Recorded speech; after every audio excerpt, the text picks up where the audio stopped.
ಧ್ಯಾನ ಬಂಧುಗಳಿಗೆ ನಮಸ್ಕಾರ. ಮೊದಲನೇದಾಗಿ ಮಹಾತಾರ್ ಬಾಬಾಜಿಯವರಿಗೆ ನನ್ನ ನಮನಗಳು. ಹಾಗೇನೆ ಧ್ಯಾನ ಹಾಗೂ ಸ್ವಾಧ್ಯಾಯದ ಪರಿಕಲ್ಪನೆಯನ್ನ ವಿಶ್ವಕ್ಕೆ ಸಾರಲು ಅವಕಾಶ ಮಾಡಿಕೊಟ್ಟಿರತಕ್ಕಂತಹ ಬ್ರಹ್ಮಶ್ರೀ ಡಾಕ್ಟರ್ ಸುಭಾಷ್ ಪತ್ರಿಜಿ ಇವರಿಗೂ ಸಹ ನನ್ನ ನಮನಗಳು. ಹಾಗೇನೆ ಈ ಒಂದು ವೇದಿಕೆಯನ್ನ ನಮಗೆ ಈ ಒಂದು ಧ್ಯಾನ ಹಾಗೂ ಸ್ವಾಧ್ಯಾಯವನ್ನ ಹಂಚಿಕೊಳ್ಳಲು, ಧ್ಯಾನವನ್ನ ಮಾಡಲು ಅವಕಾಶ ಮಾಡಿಕೊಟ್ಟಿರತಕ್ಕಂಥ ಮಹತಾರ ಸಂಸ್ಥೆಯ ಸಂಸ್ಥಾಪಕರು ಆಗಿರತಕ್ಕಂಥ ಡಾಕ್ಟರ್ ರಂಗನಾಥ್ ಸರ್ ಹಾಗೂ ಅವರೆಲ್ಲ ಸಿಬ್ಬಂದಿ ವರ್ಗದವರಿಗೆ ನನ್ನ ವಂದನೆಗಳು. ಹಾಗೇನೆ ನನ್ನ ತಂದೆ ತಾಯಿಗಳಿಗೂ ನನ್ನ ಪ್ರಣಾಮವನ್ನ ತಿಳಿಸುತ್ತಾ ಈ ದಿನದ ಕಾರ್ಯಕ್ರಮವನ್ನ ನಾವು ಪ್ರಾರಂಭ ಮಾಡೋಣ. ಈ ದಿನ 2 ನಮ್ಮ ಈ 41 ದಿನದ ಮಂಡಲ ಕಾರ್ಯಕ್ರಮ ಇವತ್ತು 7ನೆಯ ದಿನ ಆಗಿದೆ. ಈ ದಿನ ನಾವು ಮೊದಲಿಗೆ ಸ್ವಾಧ್ಯಾಯವನ್ನ ಅಥವಾ ಜ್ಞಾನ ಹಂಚಿಕೆಯನ್ನ ಪಡ್ಕೊಳ್ಳೋಣ. ಈ ದಿನದ ವಿಷಯ ಪತ್ರಿಜಿಯವರ 5 ಬೆರಳುಗಳ ಪರಿಕಲ್ಪನೆ. ಈ ವಿಷಯದ ಬಗ್ಗೆ ಜ್ಞಾನವನ್ನ ಹಂಚಿಕೊಳ್ಳಲಿದ್ದಾರೆ ನಮ್ಮ ಇದೇ ವೇದಿಕೆಯ ಹಿರಿಯ ಮಾಸ್ಟರ್ ಆಗಿರತಕ್ಕಂತಹ ಶ್ರೀಮತಿ ಗೌರಿ ಮೇಡಮ್ ಅವರು. ಗೌರಿ ಮೇಡಮ್ ಅವರು ಮೈಸೂರು ವಿಶ್ವವಿದ್ಯಾನಿಲಯದಲ್ಲಿ ಉಪನಿರ್ದೇಶಕರಾಗಿ, ಡೆಪ್ಟಿ ಡೈರೆಕ್ಟರ್ ಆಗಿ ಕೆಲಸವನ್ನ ಮಾಡ್ತಾ ಇದ್ದಾರೆ. ಈಗಾಗಲೇ ಅನೇಕ ಬಾರಿ ಈ ವೇದಿಕೆಯಲ್ಲಿ ತಮ್ಮ ಜ್ಞಾನವನ್ನ ಹಂಚಿಕೊಂಡಿದ್ದಾರೆ. ಇವತ್ತು ಸಹ ಇವರನ್ನ ಈ ವೇದಿಕೆಯ ಪರವಾಗಿ ಹಾಗೂ ನನ್ನ ವೈಯಕ್ತಿಕವಾಗಿ ಸ್ವಾಗತವನ್ನ ಕೋರ್ತೇನೆ. Over to you ma'am. Thank you ma'am. Thank you so much. Masters, ಎಲ್ಲರಿಗೂ ನಮಸ್ಕಾರ.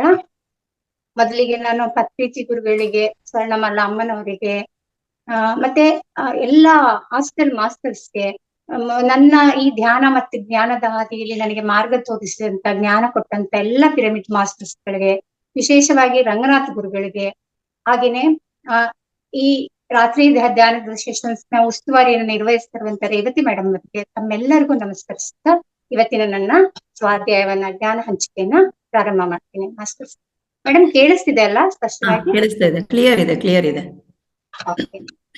ಮಾಸ್ಟರ್ಸ್, ಇವತ್ತು ಮೇಡಮ್ ಈಗಾಗ್ಲೇ ಹೇಳ್ದಾಗೆ ಇವತ್ತಿನ ಜ್ಞಾನ ಹಂಚಿಕೆಯ ವಿಷಯ ಪತ್ರಿಜಿ 5 ಬೆರಳಿನ ಪರಿಕಲ್ಪನೆ ಅಂತ ಹೇಳ್ಬಿಟ್ಟು, ಇಲ್ಲಿ ಪತ್ರಿಜಿ 5 ಬೆರಳಿನ ಪರಿಕಲ್ಪನೆಯಲ್ಲಿ ಏನನ್ನ ಹೇಳ್ತಾ ಇದ್ದಾರೆ ಅಂತ ಅನ್ನೋದನ್ನ ಫಸ್ಟ್ ನಾವು ತಿಳ್ಕೊಳ್ಳೋಣ.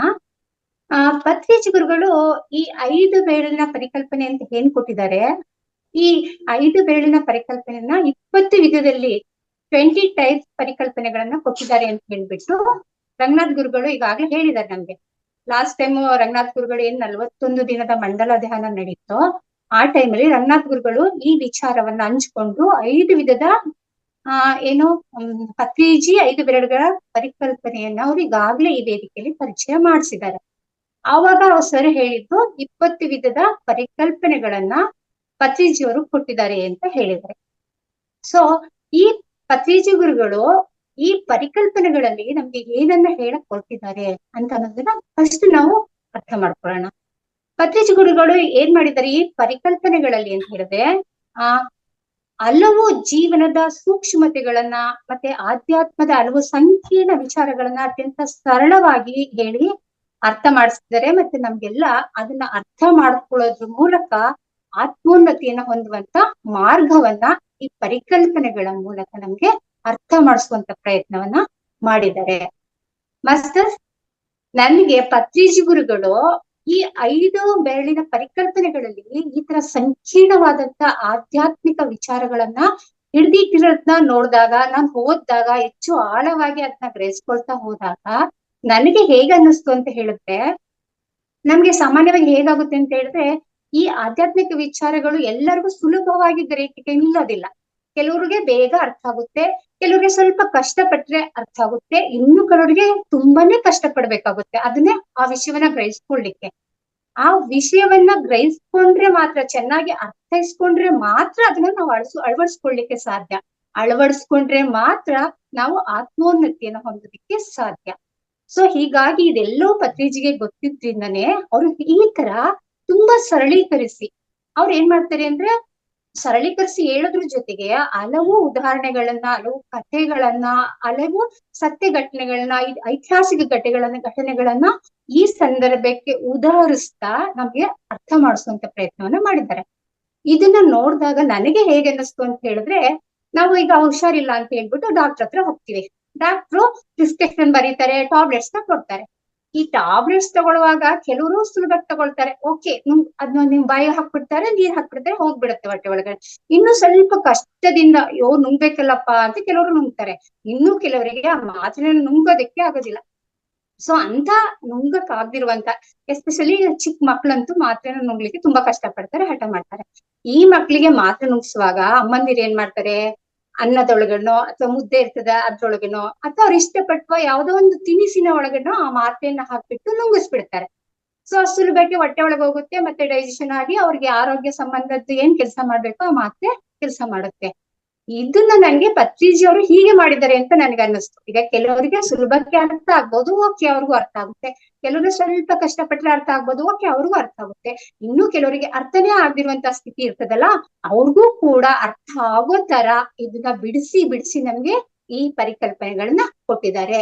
ಅಮ್ಮ ಮಕ್ಕಳಿಗೆ ಮುದ್ದೆ ಒಳಗಡೆ ಮಾತ್ರೆ ಹಾಕಿ ನುಂಗ್ಸೋ ತರ ಈ ಪರಿಕಲ್ಪನೆಗಳನ್ನ ನಮ್ಮ ಒಳಗಡೆ ಹಾಕಿದ್ದಾರೆ. ಅದನ್ನ ನಾವು ಡೈಜೆಸ್ಟ್ ಮಾಡ್ಕೊಂಡು ಅಳವಡಿಸ್ಕೊಳ್ಳೋದಷ್ಟೇ ನಮ್ಗೆ ಬಾಕಿ ಇರೋದು ಅಂತ ಹೇಳ್ಬಿಟ್ಟು ನನಗೆ ಅನ್ನಿಸ್ತು ಮಾಸ್ಟರ್ಸ್. ಇದು ಪ್ರಿಲಿಮಿನರಿ ಆಗಿ 5 ಬೆರಳಿನ ಪರಿಕಲ್ಪನೆ ಬಗ್ಗೆ ಒಂದು ಪ್ರಾರಂಭದ ಒಂದು ಮಾಹಿತಿ ಆಯ್ತು. ಇನ್ನು ಕಳೆದ ನಾನು ಈಗಾಗ್ಲೇ ಹೇಳಿದೆ 41 ದಿನದ ಏನು ಮಂಡಲ ಧ್ಯಾನ ಇತ್ತು ಕಳೆದ ಬಾರಿ, ಆಗ ನಮ್ಮ ಗುರುಗಳು ರಂಗನಾಥ ಗುರುಗಳು 5 ವಿಧದ ಪರಿಕಲ್ಪನೆಗಳನ್ನ ಈ ವೇದಿಕೆಯಲ್ಲಿ ಪರಿಚಯಿಸಿದ್ದಾರೆ.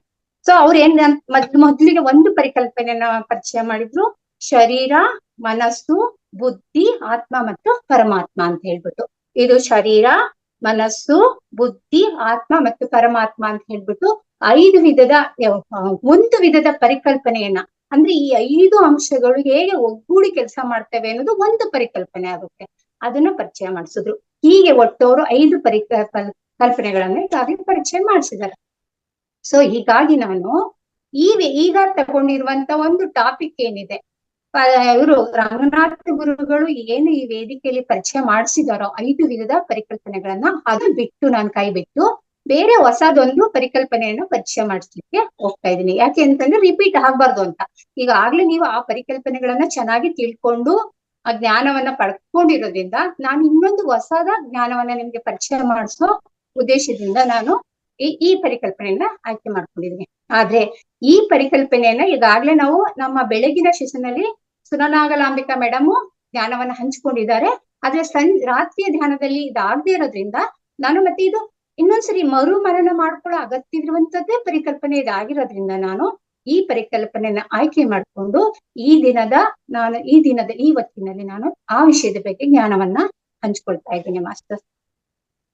ಹಾಗಿದ್ರೆ ನಾನು ಆಯ್ಕೆ ಮಾಡ್ಕೊಂಡಿರುವಂತ ಇವತ್ತಿನ ಈ ಪರಿಕಲ್ಪನೆ ಏನು ಅಂತ ಹೇಳಿದ್ರೆ, ಪತ್ರಿಜಿ ಗುರುಗಳು ನಿನ್ನ ಹಸ್ತದ 5 ಬೆರಳುಗಳೇ ನಿನ್ನನ್ನು ಅದ್ಭುತ ಯೋಗಿಯನ್ನಾಗಿ ಮಾಡುತ್ತವೆ ಅನ್ನೋ ಒಂದು ಶೀರ್ಷಿಕೆ, ಒಂದು ಟೈಟಲ್. ಆ ಟೈಟಲ್ ಅಡಿಯಲ್ಲಿ ಹೇಳಿರುವಂತ ವಿಚಾರ ಅದನ್ನ ಹೇಳ್ಬಿಟ್ಟು ಈ ಪರಿಕಲ್ಪನೆಯನ್ನ ಅವ್ರು ಹೇಳ್ತಾ ಹೋಗ್ತಾರೆ. ಅಂದ್ರೆ ಈ 5 ಬೆರಳುಗಳು ನಮ್ದೇನಿದೆ, ಆ 5 ಬೆರಳುಗಳೇ ನಿನ್ನನ್ನ ಸರಿಯಾಗಿ ಅರ್ಥ ಮಾಡ್ಕೊಂಡು ನಿನ್ನನ್ನ ಯೋಗಿಯನ್ನಾಗಿ ಮಾಡ್ತವೆ ಅಂತ ಪತ್ರಿಜಿ ಗುರುಗಳು ಹೇಳ್ತಾ ಇದಾರೆ. ವಾಯ್ಸ್ ಲೋ ಆಗಿದೆ ಮ್ಯಾಮ್, ವಾಯ್ಸ್ ಲೋ ಆಗಿದೆ. ಹಾ ಮಾತಾಡಿ. ಈಗ ಕೇಳಿಸ್ತಿದ್ಯಾ ಮೇಡಮ್? ಸ್ವಲ್ಪ ಜೋರಾಗಿ ಮಾತಾಡಿ, ಅಂದ್ರೆ ಮೈಕ್ರೋಫೋನಿಗೆ ಹತ್ರ ಬನ್ನಿ. ಈಗ ಕೇಳಿಸ್ತಿದ್ಯಾ? ಕೇಳಿಸ್ತಾ ಇದೆ. ಅದು ಒಂದೊಂದ್ಸರಿ ಇದು ಪ್ರಾಬ್ಲಮ್ ಆಗ್ತಾ ಇದೆ ಮೇಡಮ್. ಸರಿ ಸರಿ ಮಾತಾಡಿ. ಓಕೆ.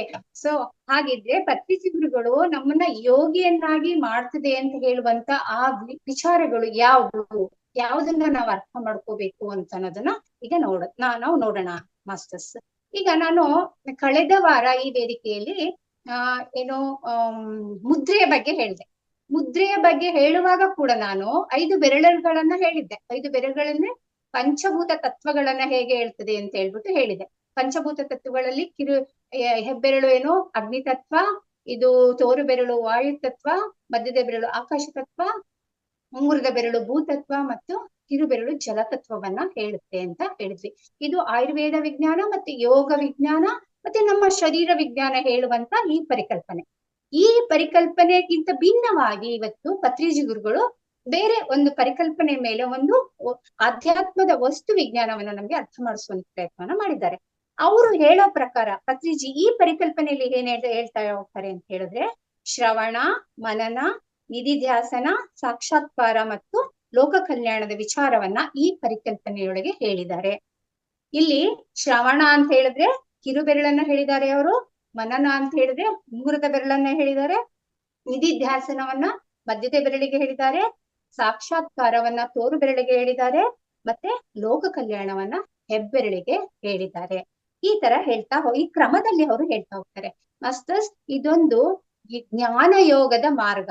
ಅಂದ್ರೆ ಒಬ್ಬ ಜ್ಞಾನ ಯೋಗದ ಒಬ್ಬ ಸಾಧಕ ಆ ಮಾರ್ಗದಲ್ಲಿ ನಡೆಯುವಾಗ ಈ ಹಂತವನ್ನೆಲ್ಲ ಕ್ರಮಿಸಿ ಅವನು ಯೋಗಿ ಆಗ್ಬೇಕಾಗುತ್ತೆ, ಸಾಕ್ಷಾತ್ಕಾರವನ್ನ ಹೊಂದ್ಬೇಕಾಗುತ್ತೆ. ಹಾಗಾದ್ರೆ ಆ ಸಾಕ್ಷಾತ್ಕಾರ ಹೊಂದುವಾಗ ನಾವು ಈ ಶ್ರವಣ, ಮನನ, ನಿಧಿಧ್ಯಾಸ, ಸಾಕ್ಷಾತ್ಕಾರದ ಈ ಹಂತಗಳಲ್ಲಿ ನಾವು ಪೂರ್ತಿಯಾಗಿ ಅರ್ಥ ಮಾಡ್ಕೋಬೇಕಾಗುತ್ತೆ. ಹಾಗಾದ್ರೆ ಮೊದಲನೇದಾಗಿ ಶ್ರವಣ ಅಂದ್ರೆ ಏನು ಅದನ್ನ ಅರ್ಥ ಮಾಡ್ಕೊಳ್ಳೋಣ. ಇಲ್ಲಿ ಶ್ರವಣ ಅಂತ ಹೇಳಿದ್ರೆ ವಿಷಯಗಳನ್ನ, ವಿಚಾರಗಳನ್ನ ಮನಸ್ಸಿಗೆ ಪರಿಚಯ ಮಾಡ್ಕೊಳ್ಳೋದು, ಅಂದ್ರೆ ಕೇಳಿಸ್ಕೊಳ್ಳೋದೇ ಶ್ರವಣ. ಈಗ ಯಾವುದೇ ಒಂದು ಮಾಹಿತಿ ಅಥವಾ ಜ್ಞಾನ, ಒಂದು ಮಾಹಿತಿ ಅಥವಾ ಒಂದು ವಿಷಯ ನಮ್ಮೊಳಗೆ ಹೋಗಿ ಅದು ಪ್ರವೇಶ ಮಾಡಿ, ಕಿವಿಯ ಮೂಲಕ ಪ್ರವೇಶ ಮಾಡಿ ಅದು ಜ್ಞಾನವಾಗಿ ಮತ್ತೆ ಅದ್ರ ಮೂಲಕ ನಾವು ಸಾಕ್ಷಾತ್ಕಾರವನ್ನ ಹೊಂದಬೇಕು ಅಂತ ಹೇಳಿದ್ರೆ ನಾವು ಒಂದು ವಿಷಯವನ್ನ ಸರಿಯಾಗಿ ಕೇಳಿಸ್ಕೋಬೇಕಾಗುತ್ತೆ. ಇಲ್ಲಿ ಮಾಸ್ಟರ್, ಕೇಳಿಸ್ಕೊಳ್ಳೋದು ಅಂತಂದ್ರೆ ಸರಿಯಾಗಿ ಕೇಳಿಸ್ಕೊಳ್ಳೋದು ಅನ್ನೋದನ್ನ ನಾವು ಅರ್ಥ ಮಾಡ್ಕೋಬೇಕು. ಯಾಕೆ ಅಂತ ಹೇಳಿದ್ರೆ ನಾವು ಕೇಳಿಸಿಕೊಳ್ಳುವಿಕೆಯಲ್ಲಿ ಒಂದು ಅವೇರ್ನೆಸ್ ಅನ್ನ ಇಟ್ಕೊಂಡು ಕೇಳಿಸ್ಕೋಬೇಕಾಗುತ್ತೆ. ಈಗ ಉದಾಹರಣೆಗೆ ಅವೇರ್ನೆಸ್ ಅನ್ನ ಇಟ್ಕೊಂಡು ಕೇಳಿಸ್ಕೊಳ್ಳೋದು ಅಂತ ಹೇಳಿದ್ರೆ ಏನಂತ ಹೇಳಿದ್ರೆ, ಈಗ ನಾವು ಒಂದು ಟಿವಿ ನೋಡ್ತಾ ಇರ್ತೀವಿ. ಟಿವಿಯಲ್ಲಿ ನಾವ್ ಎಷ್ಟು ತನ್ಮಯರಾಗಿರ್ತೀವಿ ಅಂತ ಹೇಳಿದ್ರೆ ಪಕ್ಕದಲ್ಲಿ ಯಾರು ಏನೋ ಹೇಳ್ತಾ ಇರ್ತಾರೆ, ನಾನ್ ಕೇಳಿಸ್ಕೊತಿದ್ದೀನಿ, ಹೇಳು ಹೇಳು ಅಂತ ಹೇಳ್ತಿರ್ತೀವಿ. ಆದ್ರೆ ನಮ್ಗೆ ಅವ್ರು ಏನ್ ಹೇಳಿದ್ದಾರೆ ಅನ್ನೋ ವಿಚಾರನೇ ನನ್ನೊಳಗೆ ಹೋಗಿರೋದಿಲ್ಲ. ಈ ತರ ಕೇಳುವಿಕೆನೂ ಇರ್ತದೆ. ಈ ತರ ಕೇಳುವಿಕೆಯಿಂದ ಯಾವುದೇ ಪ್ರಯೋಜನ ಆಗೋದಿಲ್ಲ. ಹಾಗಾದ್ರೆ ಕೇಳುವಿಕೆ, ಶ್ರವಣ ಹೇಗಿರ್ಬೇಕು ಅಂತ ಹೇಳಿದ್ರೆ ಅರಿವಿನಿಂದ ಕೂಡಿರ್ಬೇಕು, ಮತ್ತೆ ಅದು ಆಸಕ್ತಿಯಿಂದ ನಾವು ಕೇಳಿಸ್ಕೊಂಡಿರ್ಬೇಕು. ಹಾಗೇನೆ ನನ್ನೊಳಗೆ ಒಂದಷ್ಟು ಪ್ರಶ್ನೆಗಳನ್ನ ಹುಟ್ಟಿಸ್ತಾ ಇರ್ಬೇಕು. ಎದುರಿಗಿರೋರು ಹೇಳ್ತಾ ಇರುವಾಗ ಇದು ಈ ತರ ಹೇಳ್ತಿದಾರ, ಈ ತರ ಆಗುತ್ತಾ, ಆ ತರ ಆಗುತ್ತಾ ಅಂತ ನನ್ನೊಳಗೆ ಒಂದು ಪ್ರಶ್ನೆಗಳನ್ನ ಹುಟ್ಟು ಹಾಕ್ತಾ ಇರ್ಬೇಕು. ಹಾಗೇನೆ ಕೇಳಿಸ್ಕೊಳ್ಳುವಂತ ಸಂದರ್ಭದಲ್ಲಿ ನಮ್ಗೆ ಒಂದು ಅಹಂಕಾರ ಭಾವ ಇರಬಾರ್ದು ಅಂತ ಹೇಳಿದ್ರೆ ಯಾವ ಇದ್ರಲ್ಲಿ ಈ ಕಾನ್ಸೆಪ್ಟ್ ಅಲ್ಲಿ ಹೇಳ್ತಾ ಇದೀನಿ ಅಂತ ಹೇಳಿದ್ರೆ ಅಹಂಕಾರ ಭಾವ ಅಂತ ಹೇಳಿದ್ರೆ, ಕೆಲವೊಮ್ಮೆ ಎದುರಿಗಿರೋ ವ್ಯಕ್ತಿ ಏನೋ ಹೇಳ್ತಿರುವಾಗ ಇದ್ ನನಗೆ ಮೊದ್ಲೇ ಗೊತ್ತಿತ್ತು, ಇದ್ರ ಬಗ್ಗೆ ನಾನು ಮೊದ್ಲೇ ತಿಳ್ಕೊಂಡಿದ್ದೆ, ಆ ತರದ್ದೆಲ್ಲ ಜಡ್ಜ್ಮೆಂಟ್ ಅನ್ನ ಮನಸ್ಸಲ್ಲಿ ಮಾಡ್ತಾ ಕೇಳಿಸ್ಕೊತೀವಿ. ಈ ತರ ಕೇಳಿಸ್ಕೊಳ್ಳುವಿಕೆಯನ್ನು ಕೂಡ ಸರಿಯಾದ ಶ್ರವಣ ಕ್ರಿಯೆ ನಡೆಯೋದಿಲ್ಲ. ಹಾಗಾಗಿ ಇಂಥದ್ದೆಲ್ಲ ಪಕ್ಕಕ್ಕಿಟ್ಟಿ ಸರಿಯಾಗಿ ಏಕಾಗ್ರ ಚಿತ್ತದಿಂದ ಶ್ರವಣವನ್ನ ಮಾಡಬೇಕು ಅಂತ ಹೇಳ್ಬಿಟ್ಟು ಇದು ಸರಿಯಾದ ಶ್ರವಣ, ಕೇಳಿಸಿಕೊಳ್ಳುವಿಕೆ ಆಗುತ್ತೆ. ಅಂದ್ರೆ ನಾವು ಎನ್ಲೈಟ್ಮೆಂಟ್ ಏನ್ ಆಗ್ಬೇಕು ಅಂತ ಹೊರಟಿದೀವೋ ಅದ್ರ ಮೊದಲ ಹಂತವಾಗಿ ಸರಿಯಾದ ಶ್ರವಣ ಮಾಡುದು, ಸರಿಯಾದ ಕೇಳಿಸ್ಕೊಳ್ಳುವುದಕ್ಕೆ ನಮ್ಮನ್ನ ನಾವು ಹೊಡ್ಕೋಬೇಕಾಗುತ್ತೆ. ಇದು ಪತ್ರಿಜಿಯಲ್ಲಿರುವಂತ ಈ ಪರಿಕಲ್ಪನೆಯಲ್ಲಿ ಕಿರುಬೆರಳನ್ನ ಹೇಳಿದ್ದಾರೆ. ಈ ಕಿರುಬೆರಳನ್ನ ಶ್ರವಣ, ಈ ಶ್ರವಣವನ್ನ ನಾವು ಮಾಡ್ಕೋತೀವಿ. ಶ್ರವಣವನ್ನ ಮಾಡಿದ ನಂತರ ನಾವು ಉಂಗುರದ ಬೆರಳಿನ ಪರಿಕಲ್ಪನೆಯಾದ ಮನನಕ್ಕೆ ಹೋಗ್ತೀವಿ. ಅಂದ್ರೆ ಮನನದಲ್ಲಿ ಏನಾಗುತ್ತೆ ಅಂತ ಹೇಳಿದ್ರೆ, ನಾವು ಈಗಾಗ್ಲೇ ಶ್ರವಣವನ್ನ ಮಾಡಿದಂತ ವಿಷಯಗಳನ್ನ ಒಂದು ಕಿವಿಯಲ್ಲಿ ಕೇಳ್ಬಿಟ್ಟು ಇನ್ನೊಂದು ಕಿವಿಯಲ್ಲಿ ಬಿಟ್ಬಿಡೋದಿರ್ತದೆ. ಅಯ್ಯೋ ಏನೋ ಹೇಳಿದ್ರು ಬಿಡು ಅಂತ ಬಿಟ್ಬಿಡೋದು ಇರುತ್ತೆ. ಈ ತರ ಬಿಟ್ಬಿಟ್ಟಂತ ಸಂದರ್ಭದಲ್ಲಿ ನಾವ್ ಏನನ್ನು ಮನನ ಮಾಡ್ಲಿಕ್ಕೆ ಸಾಧ್ಯ ಇಲ್ಲ. ಸೊ ಹಂಗಾಗಿ ನಾವು ಕೇಳಿಸ್ಕೊಂಡಿರುವಂತ ವಿಷಯವನ್ನ ಪ್ರಾಕ್ಟಿಕಲ್ ಆಗಿ ಹೇಗೆ ಕಾರ್ಯನಿರ್ವಹಿಸುತ್ತೆ, ಅದು ನಿರ್ವಹಿಸ್ಬೇಕು ಅಂತ ಅನ್ನೋದನ್ನ ನಾವು ಮರುಪರಿಶೀಲನೆ ಮಾಡ್ಬೇಕಾಗುತ್ತೆ. ಈ ಮರುಪರಿಶೀಲನೆ ಮಾಡುವಾಗ ಅದು ಬುದ್ಧಿಯಿಂದ ವಿಚಾರವನ್ನ ನಾವು ಜೀರ್ಣಿಸ್ಕೋಬೇಕು. ಏನ್ ಕೇಳಿಸ್ಕೊಂಡಿದೀವಿ ಅದನ್ನ ಬುದ್ಧಿಯಿಂದ ವಿಚಾರವನ್ನ ನಾವು ಜೀರ್ಣಿಸ್ಕೋಬೇಕಾಗುತ್ತೆ. ಈ ತರ ಜೀರ್ಣಿಸ್ಕೊಂಡಾಗ ಆ ವಿಚಾರವನ್ನ ನಾವು ಮುಂದಿನ ಹಂತಕ್ಕೆ ಹೋಗೋದಿಕ್ಕೆ ಸಾಧ್ಯ ಆಗುತ್ತೆ. ಹೀಗೆ ಉಂಗುರದ ಬೆರಳಲ್ಲಿ ಮನನವು ಆಗುತ್ತೆ. ನಂತರ ಮಧ್ಯದ ಬೆರಳು ಏನನ್ನ ಸೂಚಿಸುತ್ತೆ ಅಂತಂದ್ರೆ ನಿಧಿಧ್ಯಾಸವನ್ನ ಸೂಚಿಸುತ್ತೆ. ಇದು ಮನನದ ನಂತರ ಬರುವಂತ ಹಂತ. ಈಗ ನಾವೀಗಾಗ್ಲೇ ಇಲ್ಲಿ ನಿಧಿ ಅಂತ ಹೇಳಿದ್ರೆ ಅಮೂಲ್ಯವಾದದ್ದು ಅಂತಂದ್ರೆ, ಧ್ಯಾಸ ಅಂತ ಹೇಳಿದ್ರೆ ಗಮನ ಕೊಡುವಂತದ್ದು. ಅಂದ್ರೆ ಈಗಾಗ್ಲೇ ನಾವು ಕೇಳಿಸ್ಕೊಂಡು ಮನನ ಮಾಡ್ಕೊಂಡಿರುವಂತ ವಿಚಾರ ಏನಿದೆ ಅದು ಅಮೂಲ್ಯವಾದದ್ದಾಗಿರ್ತದೆ, ನನಗೆ ಬೆಳಕು ಕೊಡುವಂತ ವಿಚಾರ ಆಗಿರ್ತದೆ. ಸೊ ಅದ್ರ ಮೇಲೆ ಧ್ಯಾಸವನ್ನ ಇಡೋದು ಅಂತ ಹೇಳಿದ್ರೆ ಗಮನವನ್ನ ಕೊಡುದು, ಅದ್ರ ಮೇಲೆ ಗಮನವನ್ನ ಕೊಡ್ಬೇಕು ಅಂತ ಪತ್ರಿಜಿ ಹೇಳ್ತಾರೆ ಇದನ್ನ. ಮತ್ತೆ ಇಲ್ಲಿ ತೋರು ಬೆರಳಿಗೆ ಪತ್ರಿಜಿ, ನಾವು ಇಲ್ಲಿ ಏನ್ ಮಾಡ್ತೀವಿ ಅಂದ್ರೆ ಮನನ ಮಾಡಿದಂತ ವಿಚಾರಗಳ ಬಗ್ಗೆ ಮನಸ್ಸಿನಲ್ಲಿ ಧ್ಯಾನಿಸಿ ನಮ್ಮ ನಿತ್ಯ ಜೀವನದಲ್ಲಿ ಅಳವಡಿಸ್ಕೊಳ್ಳುವಂತ ಹಂತಕ್ಕೆ ಬಂದಿರ್ತೀವಿ ನಿಧಿಧ್ಯಾಸದಲ್ಲಿ. ಅಂದರೆ ಈ ವಿಚಾರವನ್ನ ಮನಸ್ಸಿನಲ್ಲಿ ನಾವು ಸ್ಥಿರಗೊಳಿಸಾದ್ಮೇಲೆ ಇದು ಬುದ್ಧಿಯಿಂದ ಮಾಡುವ ಯುಕ್ತಿ ಚಿಂತನೆ ರೀತಿ ಇರ್ತದೆ. ಆತ್ಮಾನುಭವದ ದೃಢವಾದ ನಿಶ್ಚಯದೊಂದಿಗೆ ಈ ಚಿಂತನೆಗಳನ್ನ ನಾವೇನ್ ಮಾಡ್ತೀವಿ, ಅಳವಡಿಸ್ಕೊಳ್ತೀವಿ. ನಾವು ಫಸ್ಟ್ ಕೇಳಿಸ್ಕೊತೀವಿ, ಆಮೇಲೆ ಅದು ಮನನ ಮಾಡ್ಕೊಳ್ತೀವಿ. ಮನನ ಮಾಡ್ಕೊಂಡ್ಮೇಲೆ ಆದ್ಮೇಲೆ ನಮ್ಮ ಪ್ರಾಕ್ಟಿಕಲ್ ಲೈಫ್ ಅಲ್ಲಿ ಅದನ್ನ ಅಳವಡಿಸ್ಕೊಂಡು ಅದ್ರ ಪ್ರಯೋಜನವನ್ನ ಪಡೋದಿಕ್ಕೆ ನಾವು ಈ ಹಂತದಲ್ಲಿ ಪ್ರಾರಂಭವನ್ನ ಮಾಡ್ತೀವಿ. ಇದು ಮಧ್ಯದ ಬೆರಳಿನ ಪರಿಕಲ್ಪನೆಯಲ್ಲಿ ಹೇಳಿದ್ದಾರೆ ಮಾಸ್ಟರ್ಸ್.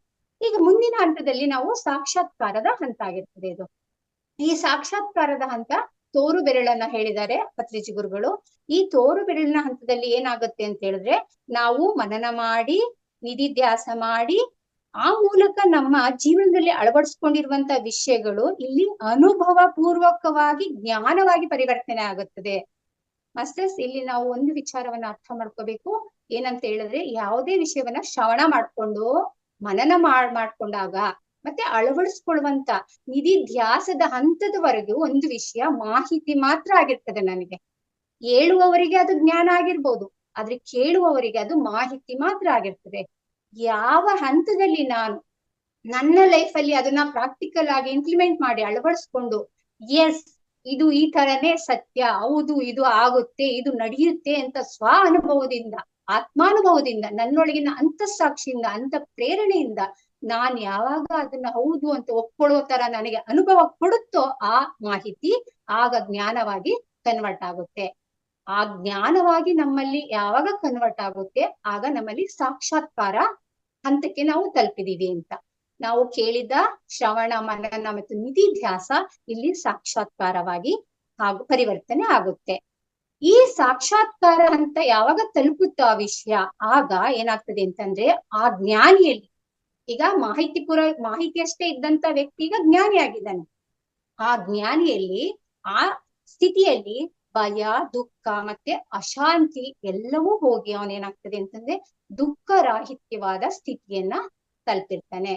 ಮಾಸ್ಟರ್ಸ್, ಇಲ್ಲಿ ಏನಾಗುತ್ತೆ ಅಂತ ಹೇಳಿದ್ರೆ, ನಾವು ಏನ್ ಮಾಡ್ತೀವಿ ಅಂತ ಹೇಳಿದ್ರೆ, ಎಷ್ಟೊಂದ್ ಜನ ಎಂಟರ್ ಆಗ್ತೀವಿ ಜ್ಞಾನಕ್ಕೋ.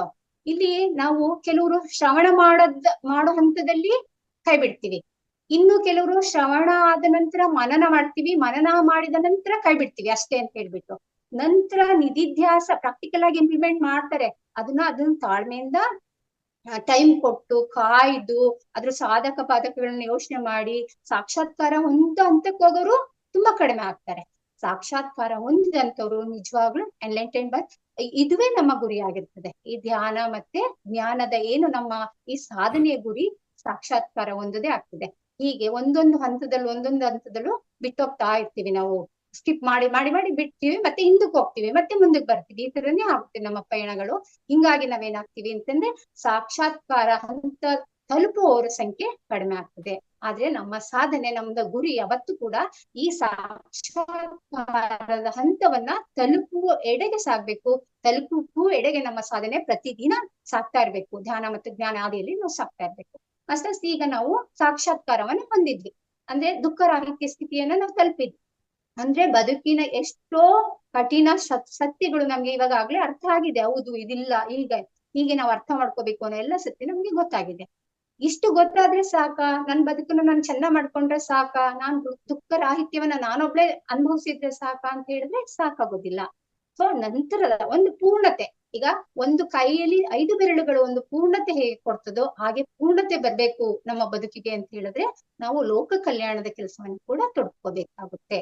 ಸೊ ಲೋಕ ಕಲ್ಯಾಣ, ಈಗ ಕೊನೆಯ ಹೆಬ್ಬೆರಳು ಲೋಕ ಕಲ್ಯಾಣದ ಒಂದು ಪರಿಕಲ್ಪನೆಯಲ್ಲಿ ಬಳಸ್ಕೊಂಡಿದ್ದಾರೆ ಪತ್ರಿಜಿ ಗುರುಗಳು.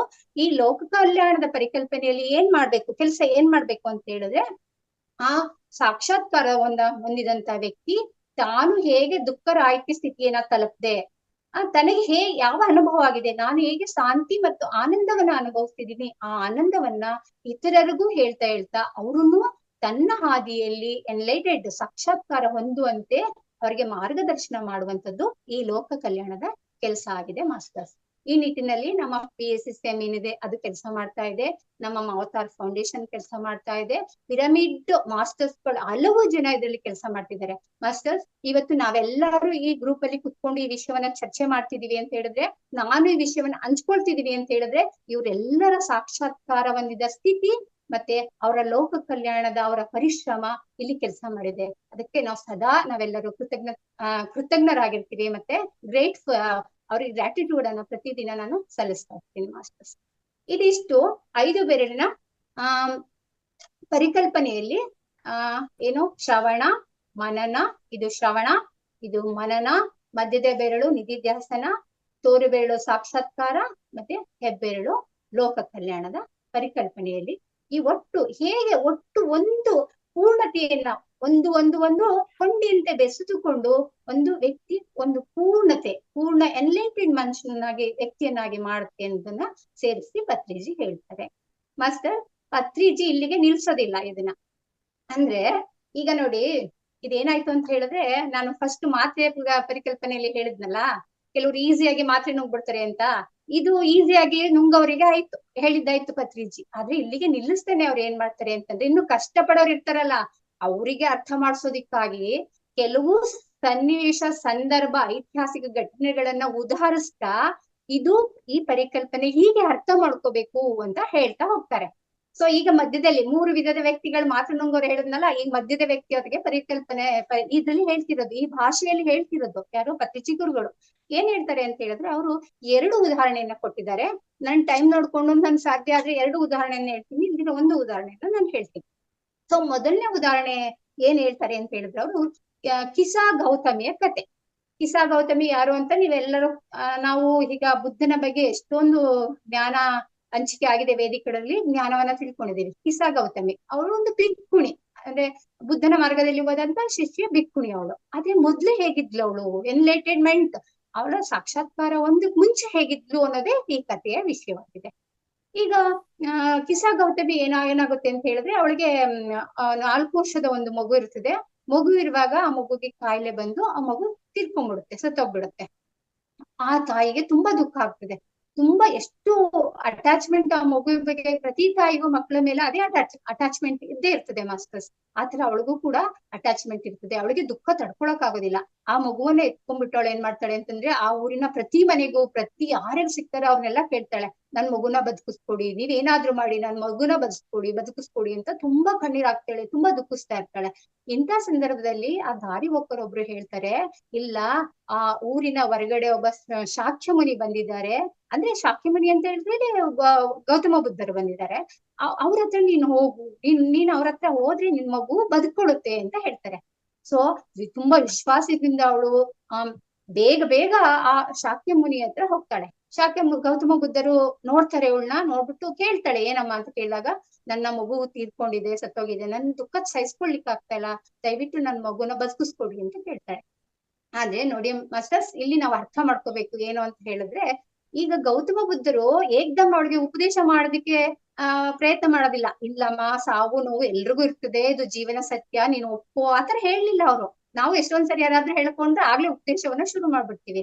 ಆದ್ರೆ ಅವರ ಎದುರಿಗಿರೋರ ಯಾವ ಸ್ಥಿತಿ ಇದೆ, ಯಾವ ಕಂಡೀಷನ್ ಇದೆ ಅನ್ನೋದ್ರ ಮೇಲೆ ನಮ್ಮ ಮಾತಿನ ಧಾಟಿ ಇರ್ಬೇಕು, ನಮ್ಮ ಉಪದೇಶ ಇರ್ಬೇಕು ಅನ್ನೋದನ್ನ ಇಲ್ಲಿ ನಾವು ಅರ್ಥ ಮಾಡ್ಕೋಬೇಕು ಮಾಸ್ಟರ್ಸ್. ಗೌತಮ ಬುದ್ಧರು ಆತರ ಹೇಳೋದಿಲ್ಲ. ಅವ್ರಿಗೆ ಫಸ್ಟ್ ಅವಳಿಗೆ ಭರವಸೆನ ಕೊಡ್ತಾರೆ, ಆಯ್ತಮ್ಮ ನಿನ್ ಮಗುವಿನ ಬದುಕಿಸ್ಕೊಡ್ತೀನಿ ನಾನು ಅಂತ ಹೇಳ್ಬಿಟ್ಟು. ಇವಳಿಗೆ ತುಂಬಾ ಖುಷಿ ಆಗುತ್ತದೆ. ಆದ್ರೆ ಆಮೇಲೆ ಹೇಳ್ತಾರೆ ಅವರು, ನಾನು ನಿನ್ ಮಗುನ ಬದುಕಿಸ್ಬೇಕು ಅಂತ ಹೇಳಿದ್ರೆ, ನೀನು ಯಾರ ಮನೇಲಿ ಊರಿನ ಯಾರ ಮನೇಲಿ ಆದ್ರೂ ಪರವಾಗಿಲ್ಲ, ಯಾರ ಮನೇಲಿ ಸಾವಾಗಿಲ್ಲ, ನೋವಾಗಿಲ್ಲ, ದುಃಖ ಇಲ್ಲ, ಅಂತ ಮನೆಯಲ್ಲಿ ನೀನು 1 ಇಡೀ ಸಾಸಿವೆಯನ್ನ ತಗೊಂಡ್ ಬಾ. ಆ ಸಾಸಿವೆ ತಂದಾದ್ಮೇಲೆ ನಾನು ಅದರಿಂದ ಔಷಧಿಯನ್ನ ಮಾಡಿ ಆ ಮಗುವೆ ಕೂಡ್ಸಿ ಆ ಜೀವ ಬರೆಸ್ತೀನಿ, ನಾನು ಬದುಕಿಸ್ತೀನಿ ಮಗುನ ಅಂತ ಹೇಳ್ತಾರೆ. ಸರಿ ಆಯ್ತು, ಅಷ್ಟೇ ತಾನೇ ಅಂತ ಹೇಳ್ಬಿಟ್ಟು ಕಿಸಾ ಗೌತಮಿ ಹೋಗ್ಬಿಟ್ಟು ಒಂದ್ ಮನೆ ಹತ್ರ ಹೋಗ್ತಾಳೆ, ಕೇಳ್ತಾಳೆ, ನನ್ ಮಗುವನ್ ಬದುಕುವಾಗಿ ನನ್ ಸಾಸಿವೆ ಬೇಕಾಗಿದೆ ಅಮ್ಮ ಅಂತ ಹೇಳ್ಬಿಟ್ಟು ಅವ್ರು ತಂದು ಕೊಡ್ತಾರೆ. ಆದ್ರೆ ಮತ್ತೆ ಅವಳಿಗೆ ತಗೊಳಕ್ ಮುಂಚೆ ಕೇಳ್ತಾಳೆ, ನಿಮ್ ಮನೇಲಿ ಸಾವಾಗಿಲ್ವಾ, ನೋವಾಗಿಲ್ವಾ, ಕಷ್ಟ ಇಲ್ವಾ ಅಂತ. ಆದ್ರೆ ಅವ್ರು ಇಷ್ಟು ಲಿಸ್ಟ್ ಕೊಡ್ತಾರೆ, ಅಯ್ಯೋ ನಮ್ ತಾತ ಸತ್ತೋಗಿದ್ದ, ನಮ್ಮ ಅಮ್ಮ ಸತ್ತೋಗಿಲ್ಲ, ನಮ್ಗೆ ತುಂಬಾ ದುಃಖ ಆಗ್ತಾ ಇದೆ, ತುಂಬಾ ಇವತ್ತು ದುಃಖ ಇದೆ, ನೋವಿದೆ ಅಂತೆಲ್ಲ ಹೇಳ್ತಾಳೆ. ಆವಾಗ ಅವಳಿಗೆ ಅರ್ಥ ಆಗುತ್ತೆ, ಓ ಇದು ಕೆಲ್ಸಕ್ಕ ಬರಲ್ಲ ಈ ಸಾಸಿವೆ, ಬೇಡ ಅಂತ ಹೇಳ್ಬಿಟ್ಟು ಮುಂದಿನ ಮನೆಗೆ ಹೋಗ್ತಾಳೆ. ಈ ತರ ಇಡೀ ಊರನ್ನ ಹುಡುಕಿ ಹೋದ್ರೂ ಕೂಡ ಅವಳಿಗೆ ಒಂದು ಮನೆಯೂ ಕೂಡ ಸಾವಿಲ್ಲದ, ನೋವಿಲ್ಲದ, ಕಷ್ಟ ಇಲ್ಲದ, ಸಂಕಷ್ಟ ಇಲ್ಲದ ಒಂದು ಮನೆನೂ ಸಿಗೋದಿಲ್ಲ, ಅಲ್ಲಿ ಸಾಸಿವೆನೂ ಸಿಗೋದಿಲ್ಲ. ಆಗ ಅರ್ಥ ಆಗುತ್ತೆ ಕಿಸಾ ಗೌತಮಿಗೆ, ಬುದ್ಧರು ನನಗೆ ಏನನ್ನ ಹೇಳಲಿಕ್ಕೆ ಕೊಟ್ಟಿದ್ದಾರೆ ಅಂತ ಹೇಳ್ಬಿಟ್ಟು.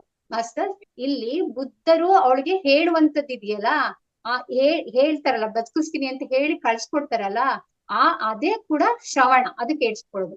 ಆಮೇಲೆ ಅವಳು ಎಲ್ಲವನ್ನ ನೋಡ್ತಾ ನೋಡ್ತಾ ಕೇಳ್ತಾ ಕೇಳ್ತಾ ಹೋಗ್ತಾಳಲ್ಲ, ಅಲ್ಲಿ ಮನನ ಆಗ್ತಾಳೆ ಅವಳಿಗೆ. ಮನನ ಆದ್ಮೇಲೆ ಅವಳಿಗೆ ಅರಿವು ಬರ್ತದೆ, ಓ ಇದು ಈ ತರ ಅಲ್ಲ, ನಾನು ಈ ತರ ಅರ್ಥ ಮಾಡ್ಕೋಬೇಕು, ಬುದ್ಧರು ಇದನ್ನ ನಂಗೆ ಹೇಳಿದ್ದಾರೆ ಅಂತ ಹೇಳಿ ಅರ್ಥ ಮಾಡ್ಕೋತಾಳೆ. ಅಲ್ಲಿ ನಿಧಿಧ್ಯಾಸ ಆಗ್ತದೆ. ಆಮೇಲೆ ಅವಳು ಏನ್ ಮಾಡ್ತಾಳೆ ಅಂದ್ರೆ, ಆ ಮಗುವಿನ ಸಂಸ್ಕಾರವನ್ನ ಮಾಡಿ ಬದುಕಿನ ಸತ್ಯವನ್ನ ಅರ್ಥ ಮಾಡ್ಕೊಂಡು, ಬದುಕಿನಲ್ಲಿ ಎಲ್ಲಾರ್ಗು ಇರ್ತದೆ ಕಷ್ಟ, ಸುಖ, ನೋವು, ಸಾವು ಎಲ್ಲ ಇರ್ತದೆ, ಇದನ್ನ ಒಪ್ಕೋಬೇಕು, ಇದ್ರ ನಡುವೆ ನಾವು ಚೆನ್ನಾಗಿ ಬದುಕೋದನ್ನ ಕಲ್ತ್ಕೋಬೇಕು ಅನ್ನೋದು ಅವಳ ಅರಿವಿಗೆ ಬಂದ್ಬಿಟ್ಟು ಅವಳು ಭಿಕ್ಕುಣಿಯಾಗಿ ಪರಿವರ್ತನೆ ಆಗ್ತಾಳೆ, ಬುದ್ಧ ಭಿಕ್ಕುಣಿಯಾಗಿ. ಇದು ಅವಳು ಸಾಕ್ಷಾತ್ಕಾರ ಹೊಂದಿದಂತ ರೀತಿ. ಆಮೇಲೆ ಅವಳು ಅಷ್ಟಕ್ಕೆ ನಿಲ್ಲಿಸ್ಲಿಲ್ಲ, ಮತ್ತೆ ಲೋಕ ಕಲ್ಯಾಣ, ಅವಳಿಂದ ಜಗತ್ತನ್ನ ಏನು ಉದ್ಧಾರ ಮಾಡ್ಲಿಕ್ಕೆ ಏನು ಉಪದೇಶಗಳಾಗ್ಬೇಕು, ಏನು ಗೈಡೆನ್ಸ್ ಮಾರ್ಗದರ್ಶನಗಳಬೇಕು, ಅದನ್ನ ಕೊಡ್ತಾ ಹೋಗ್ತಾಳೆ. ಇದು ಲೋಕ ಕಲ್ಯಾಣಕ್ಕೆ ಅವಳು ಕೈಗೊಂಡಂತ ಕ್ರಮ. ಇದು ಒಂದು ಸ್ಟೋರಿ, ಪತ್ರಿಜಿ ಹೇಳಿರುವಂತ ಒಂದು ಕತೆ. ಇದು ಹೇಗೆ ಹಂತ ಹಂತವಾಗಿ ಇದು ಕ್ರಮಿಸುತ್ತೆ ಅನ್ನೋದನ್ನ ಹೇಳಿದ್ದಾರೆ.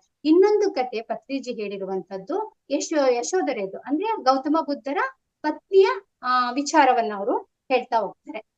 ಅಲ್ಲಿ ಕೂಡ ಹೇಗೆ ಇದು ಶ್ರವಣ, ಮನನ, ನಿಧಿಧ್ಯಾಸ ಮತ್ತೆ ಸಾಕ್ಷಾತ್ಕಾರ, ಲೋಕ ಕಲ್ಯಾಣಗಳು ಹೇಗೆ ಆಗ್ತದೆ ಅಂತ ಹೇಳ್ಬಿಟ್ಟು ಅದರಲ್ಲಿ ಕೂಡ ಸ್ಟೋರಿಯನ್ನ ಹೇಳ್ತಾ ಹೋಗ್ತಾರೆ. ಅದ್ರಲ್ಲಿ ಏನ್ ಹೇಳ್ತಾರೆ ಅಂತ ಹೇಳಿದ್ರೆ, ಇಲ್ಲಿ ನಿಮ್ಗೆ ಗೊತ್ತು ಗೌತಮ ಬುದ್ಧರು ಹೇಗೆ ಸನ್ಯಾಸ ದೀಕ್ಷೆಯನ್ನ ಪಡ್ಕೊಂಡ್ರು ಅಂತ ಹೇಳ್ಬಿಟ್ಟು. ಗೌತಮ ಬುದ್ಧರು ಅವರು ಒಂದು ದಿನ ಒಂದು ರೋಗಿಯನ್ನ, ಒಂದು ಮುದುಕನನ್ನ, ಒಂದು ಡೆಡ್ ಬಾಡಿಯನ್ನ ನೋಡ್ತಾರೆ. ನೋಡಿದಾಗ ಅವ್ರಿಗೆ ಗೊತ್ತಾಗುತ್ತೆ, ಅಯ್ಯೋ ಬದುಕು ಇಷ್ಟೇನಾ ಅಂತ ಹೇಳ್ಬಿಟ್ಟು ಅವ್ರಿಗೆ ಜಿಗುಪ್ಸೆ ಬಂದ್ಬಿಟ್ಟು ಮನೆಯನ್ನ ಬಿಟ್ಟು ಬರ್ತಾರೆ. ಆದ್ರೆ ಅವ್ರು ಯಾವ ದಿನವನ್ನ ಮನೆ ಬಿಟ್ಟು ಅಂತ ಬಂದ್ರು ಅಂತ ಹೇಳಿದ್ರೆ, ಆ ದಿನ ಬುದ್ಧ ಪೂರ್ಣಿಮೆ ಇರ್ತದೆ. ಮತ್ತೆ ಯಶೋಧರೆ ಒಂದು ಗಂಡು ಮಗುಗೆ ಜನ್ಮ ನೀಡಿರ್ತಾಳೆ ಆ ರಾತ್ರಿ. ಆ ರಾತ್ರಿನೇ ಇವರು ಮನೆಯನ್ನ ಬಿಟ್ಟು ಬಂದಿರ್ತಾರೆ. ನೆಕ್ಸ್ಟ್ ಡೇ ಬುದ್ಧ ಮನೆ ಬಿಟ್ಟು ಹೋಗಿರೋದು ಯಶೋಧರೆಗೆ ಗೊತ್ತಾಗುತ್ತದೆ. ಅವಳಿಗೆ ತುಂಬಾ ದುಃಖ ಆಗ್ತದೆ, ಅಯ್ಯೋ ನಂದು ಫ್ಯಾಮಿಲಿ ಎಷ್ಟು ಚೆನ್ನಾಗಿತ್ತು, ನನ್ ಗಂಡ ಎಷ್ಟು ಒಳ್ಳೆಯವರಾಗಿದ್ರು, ಇಂಥ ಸುಖ ಸಂಸಾರ ಹಾಳಾಯ್ತಲ್ಲ ಅಂತ ಅಂದ್ಬಿಟ್ಟು ತುಂಬಾ ದುಃಖದಲ್ಲಿ ಅವಳು ಇರ್ತಾಳೆ. ಎಷ್ಟು ದುಃಖ ಅಂತ ಹೇಳಿದ್ರೆ ಅವಳಿಗೆ ಲೈಫೇ ಬೇಡ ಅನ್ನುವಷ್ಟು ನರಳಾಟ ಎಲ್ಲ ಇರ್ತದೆ. ಆಗ ಇದನ್ನ ನೋಡಿದಂತ ಗೌತಮ ಬುದ್ಧರ ಸಾಕು ತಾಯಿ ಪ್ರಜಾಪತಿ ಗೌತಮಿ ಏನ್ ಮಾಡ್ತಾರೆ ಅಂತ ಹೇಳಿದ್ರೆ, ಇವಳಿಗೆ ಜೀವನದ ಸತ್ಯ ದರ್ಶನವನ್ನ ಮಾಡಿಸ್ಬೇಕು ಅಂತ ಹೇಳ್ಬಿಟ್ಟು ಒಂದಿನ ಹೋಗ್ಬಿಟ್ಟು ಯಶೋಧರನ್ನ ಕರೀತಾಳೆ. ನೀನು ಬಾಯ್ ಸ್ವಲ್ಪ, ನಾವು ಹೊರಗಡೆ ಪಾರ್ಕ್ ಅಲ್ಲೆಲ್ಲ ಗಾರ್ಡನ್ ಎಲ್ಲ ಸುತ್ಕೊಬರೋಣ ಅಂತ ಕರೀತಾಳೆ. ಆಯ್ತು ಅನ್ಬಿಟ್ಟು ಹಿರಿಯರು ಕರೀತಿದ್ದಾರೆ ಅಂತ ಹೇಳ್ಬಿಟ್ಟು ಯಶೋಧರೆ ಬಂದಾಗ ಅವಳನ್ನ ಒಂದು ಪಾರ್ಕ್ ಹತ್ರ ಹೋಗಿ ಈಚೆ ದೊಡ್ಡ ಗ್ರೌಂಡ್ ಇರುವಂತ ಕಡೆ ಕುತ್ಕೋತಾರೆ. ಕುತ್ಕೊಂಡಾದ್ಮೇಲೆ ಅಲ್ಲಿ ಪ್ರಜಾಪತಿ ಗೌತಮಿ ಏನ್ ಮಾಡ್ತಾಳೆ ಅಂತ ಹೇಳಿದ್ರೆ, ಅಲ್ಲಿ ಸೇವಕರೆಲ್ಲ ಇರ್ತಾರಲ್ಲ, ಆ ಸೇವಕರನ್ನೆಲ್ಲ ಕರೀತಾಳೆ. ಕರ್ಬಿಟ್ಟು ಬಂದ್ರಮ್ಮ ಸ್ವಲ್ಪ ಆಮೇಲೆ ಕೆಲಸ ಮಾಡ್ರಿ ಬನ್ನಿ, ನಿಮ್ ಹತ್ರ ಸ್ವಲ್ಪ ಎಲ್ಲ ಮಾತಾಡಿದ್ದೆ, ಕುತ್ಕೊಳ್ಳಿ ಎಲ್ಲಾರು ಅಂತ ಹೇಳ್ಬಿಟ್ಟು ಕೂರಿಸ್ಬಿಟ್ಟು ಅದ್ರಲ್ಲಿ ಒಬ್ಬಳು ಕೇಳ್ತಾಳೆ, ಅಮ್ಮ ನೀನು ಹೋದ್ ತಿಂಗಳು ನನ್ಗೆ ಅದೇನೋ ನಮ್ ಮನೇಲಿ ಕಷ್ಟ ಅದೇನೋ ಅಂತ ಹೇಳ್ತಿದ್ದಂತಲ್ಲ, ಅದು ಸರಿ ಆಯ್ತಾ ನಿನ್ ಮನೇಲಿ ಅಂತ ಅವಳು ಕೇಳ್ತಾಳೆ. ಅವಳು ದೊಡ್ಡ ಸ್ಟೋರಿ ಶುರು ಮಾಡ್ಕೋತಾಳೆ, ಅಯ್ಯೋ ನನ್ ಮನೇಲಿ ಕಷ್ಟ ಈ ತರ ಆಯ್ತು ಆ ತರ ಆಯ್ತು ಅಂತ ಹೇಳ್ಬಿಟ್ಟು ದೊಡ್ಡ ಹೇಳ್ತಾಳೆ. ಅವಳು ಹೇಳಿದ ತಕ್ಷಣ ಇನ್ನೊಬ್ಳು, ಅವಳು ಹೇಳಿದ ತಕ್ಷಣ ಇನ್ನೊಬ್ಳು ಅಂತ ಅಲ್ಲಿರೋರೆಲ್ಲ ಎಷ್ಟು ದುಃಖವನ್ನ ಹೇಳ್ಕೊಳ್ತಾರೆ ಅಂತ ಹೇಳಿದ್ರೆ, ಕೊನೆಗೆ ಯಶೋಧರೆಗೆ ಅರ್ಥ ಆಗ್ತದೆ ಏನಂತ ಹೇಳಿದ್ರೆ, ಇವರ ಕಷ್ಟಕ್ಕಿಂತ ನನ್ನ ಕಷ್ಟ ದೊಡ್ಡದಲ್ಲ. ಅವ್ರಿಗೆ ಊಟಕ್ಕಿಲ್ಲ, ಮಲ್ಗಕ್ ಜಾಗ ಇಲ್ಲ, ಎಷ್ಟು ಕಷ್ಟ ಇದೆ, ನನಗೆ ಅರಮನೆ ಇದೆ, ನೋಡ್ಕೊಳಕ್ಕೆ ಜನ ಇದ್ದಾರೆ, ಎಲ್ಲಾ ಇದ್ದಾರೆ, ನಾನ್ ಯಾಕೆ ಈ ತರ ದುಃಖದಲ್ಲಿ ಇದೀನಿ ಅಂತ ಹೇಳ್ಬಿಟ್ಟು ಅವಳಿಗೆ ಒಂದು ಮಂಥನವನ್ನ ಮಾಡ್ತಾಳೆ, ಸಾಕ್ಷಾತ್ಕಾರವನ್ನ ಮಾಡ್ಕೋತಾಳೆ ಅವಳು. ಇಲ್ಲಿ ಕೂಡ ಏನಾಗ್ತದೆ ಅಂತಂದ್ರೆ, ಅವಳು ಪ್ರಜಾಪತಿಯ ಪ್ರಜಾಪತಿ ಗೌತಮಿ ಮಾತನ್ನ ಕೇಳಿ ಇಲ್ಲಿ ಬರುವಂತದ್ದು ಮತ್ತೆ ಕೇಳಿಸ್ಕೊಳ್ಳುವಂಥದ್ದು ಮನನ. ಅಲ್ಲಿ ಏನಾಗ್ತದೆ ಅಂತಂದ್ರೆ, ಮತ್ತೆ ಎಲ್ಲಾರು ಹೇಳೋದು ಕೇಳ್ಬಿಟ್ಟು ಅವಳೊಳಗೆ ಒಂದು ಪ್ರವೇಶ ಮತ್ತಿಸ್ತಾಳಲ್ಲ, ಅದು ಮನನ ಆಗ್ತದೆ. ಆಮೇಲೆ ಇಲ್ಲ, ಅವ್ರ ಲೈಫ್ ಈ ತರ ಇದೆ, ನನ್ನ ಲೈಫ್ ಅದಕ್ಕಿಂತ ಭಿನ್ನವಾಗಿ ಚೆನ್ನಾಗಿದೆ ಅಂತ ಅವಳು ಅನ್ಕೋತಾಳಲ್ಲ, ಅದು ನಿಧಿಧ್ಯಾಸ. ಆಮೇಲೆ ಇಲ್ಲ, ನಾನು ಈ ದುಃಖದಿಂದ ಆಚೆ ಬರ್ಬೇಕು ಅಂತ ಹೇಳ್ಬಿಟ್ಟು ನಿರ್ಧಾರ ಮಾಡಿ ಆಚೆ ಬರ್ತಾಳಲ್ಲ ಅದು ಸಾಕ್ಷಾತ್ಕಾರ. ಆದ್ರೆ ಅವಳು ಅಲ್ಲಿಗೆ ನಿಲ್ಲಿಲ್ಲ ಮಾಸ್ಟರ್ಸ್. ಆಮೇಲೆ ಏನ್ ಮಾಡ್ತಾಳೆ ಮತ್ತೆ ಅವಳು ಅರ್ಥ ಮಾಡ್ಕೊತಾಳೆ, ಇದು ಯೂನಿವರ್ಸಲ್ ಲಾ, ಈ ಯೂನಿವರ್ಸಲ್ ಲಾ ಅನ್ನೋದು ಯಾರು ಬದಲಿಸ್ಲಿಕ್ಕೆ ಆಗೋದಿಲ್ಲ, ಇದು ಎಲ್ಲಾರ್ಗು ಇರೋದೇ ಅಂತ ಅನ್ನೋದನ್ನ ಅರ್ಥ ಮಾಡ್ಕೊತಾಳೆ. ಮತ್ತೆ ಸಾಕ್ಷಾತ್ಕಾರ ಹೊಂದಿದ ನಂತರ ಕೂಡ ಅವಳು ಏನ್ ಮಾಡ್ತಾಳೆ ಅಂತಂದ್ರೆ ಸುಮ್ನೆ ಇರೋದಿಲ್ಲ, ಲೋಕ ಕಲ್ಯಾಣಕ್ಕೆ ತನ್ನಿಂದ ಏನು ಉಪಕಾರವನ್ನ ಮಾಡ್ಬೇಕು ಅದನ್ನ ಮಾಡ್ತಾ ಹೋಗ್ತಾಳೆ. ಪತ್ರಿಜಿ ಗುರುಗಳು ಈ ತರ ಇನ್ನೊಂದು ಕಥೆಯನ್ನ ಹೇಳಿ ಇದನ್ನ ಅರ್ಥ ಮಾಡಿಸಿದ್ದಾರೆ. ಪತ್ರಿಜಿ ಗುರುಗಳು ಇಲ್ಲಿಗೆ ನಿಲ್ಸಲ್ಲ ಮಾಸ್ಟರ್ಸ್. ಈಗ ನಾನು ಮಾತ್ರೆ ಪ್ರಿಯವಾಗಿ ನುಂಗವ್ರಾಯ್ತು, ಸ್ವಲ್ಪ ಕಷ್ಟಪಟ್ಟು ನುಂಗವ್ರಿಗೂ ಆಯ್ತು, ನುಂಗ್ಸಿದ್ದಾಯ್ತು. ಅವ್ರು ಇನ್ನು ನುಂಗಕ್ಕೆ ಹಠನೇ ಮಾಡ್ತಾರಲ್ಲ, ಆಗೋದಿಲ್ವಲ್ಲ, ಅವ್ರಿಗೆ ಹೇಗೆ ಅರ್ಥ ಮಾಡಿಸಿದ್ದಾರೆ ಪತ್ರಿಜಿ ಅಂತ ಹೇಳಿ ತುಂಬಾ ಸರಳವಾಗಿ ಅರ್ಥ ಮಾಡಿಸ್ಬಿಟ್ಟಿದ್ದಾರೆ ಈ ವಿಚಾರವನ್ನ. ಅದಕ್ಕೆ ತುಂಬಾ ಸಂಕ್ಷಿಪ್ತವಾದ ಒಂದು ಉದಾಹರಣೆಯನ್ನ ಪತ್ರಿಜಿಯಲ್ಲಿ ಕೊಟ್ಟಿದ್ದಾರೆ.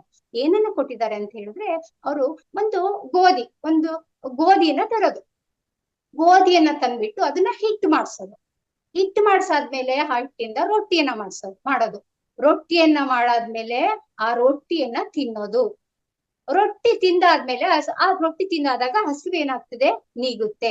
ಹಸಿವು ನೀಗಾದ್ಮೇಲೆ ನಾನು ಗೋಧಿ ತಂದಿದ್ದು, ಹಿಟ್ಟು ಮಾಡಿದ್ದು, ರೊಟ್ಟಿ ಮಾಡಿದ್ದು, ಅದರಿಂದ ಹಸಿವು ನೀಗಿದ್ದು ಹೇಗೆ ಅಂತ ಹೇಳಿ ಬೇರೆಯವ್ರಿಗೆ ಹೇಳೋದು.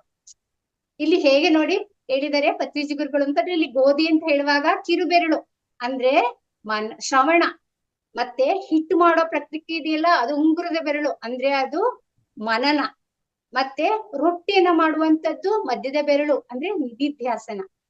ನಂತರ ರೊಟ್ಟಿಯನ್ನ ತಿಂದು ಹಸಿವನ್ನ ನೀಗಿಸ್ಕೊಳ್ಳೋದು ಅನ್ನೋದು ತೋರು ಬೆರಳಿನ ಪರಿಕಲ್ಪನೆ, ಅದು ಸಾಕ್ಷಾತ್ಕಾರವನ್ನು ಹೊಂದುವಂಥದ್ದು, ಹಸಿವನ್ನ ನೀಗುವಂಥದ್ದು ಸಾಕ್ಷಾತ್ಕಾರ. ಮತ್ತೆ ಅದೆಲ್ಲವೂ ಆದ್ಮೇಲೆ ನನಗೆ ಹೊಟ್ಟೆ ತುಂಬಿತು, ನನಗೇನು ಸ್ಯಾಟಿಸ್ಫೈ, ಮಲಗ್ಬಿಡೋಣ ಅಂತ ಮಲಗೋದಲ್ಲ, ಕುತ್ಕೊಳ್ಳೋಣ ಅಂತ ಕುತ್ಕೊಳ್ಳೋದಲ್ಲ, ಆ ಪ್ರಕ್ರಿಯೆಯನ್ನ ತನಗೆ ಆ ಪ್ರಕ್ರಿಯೆಯಲ್ಲಿ ಏನೇನೋ ದೊರಕ್ತು, ನನ್ನ ಹಸಿವು ಹೇಗೆ ನೀಗ್ತು ಅನ್ನೋದನ್ನ ಇನ್ನೊಬ್ರಿಗೆ ಹೇಳೋದು.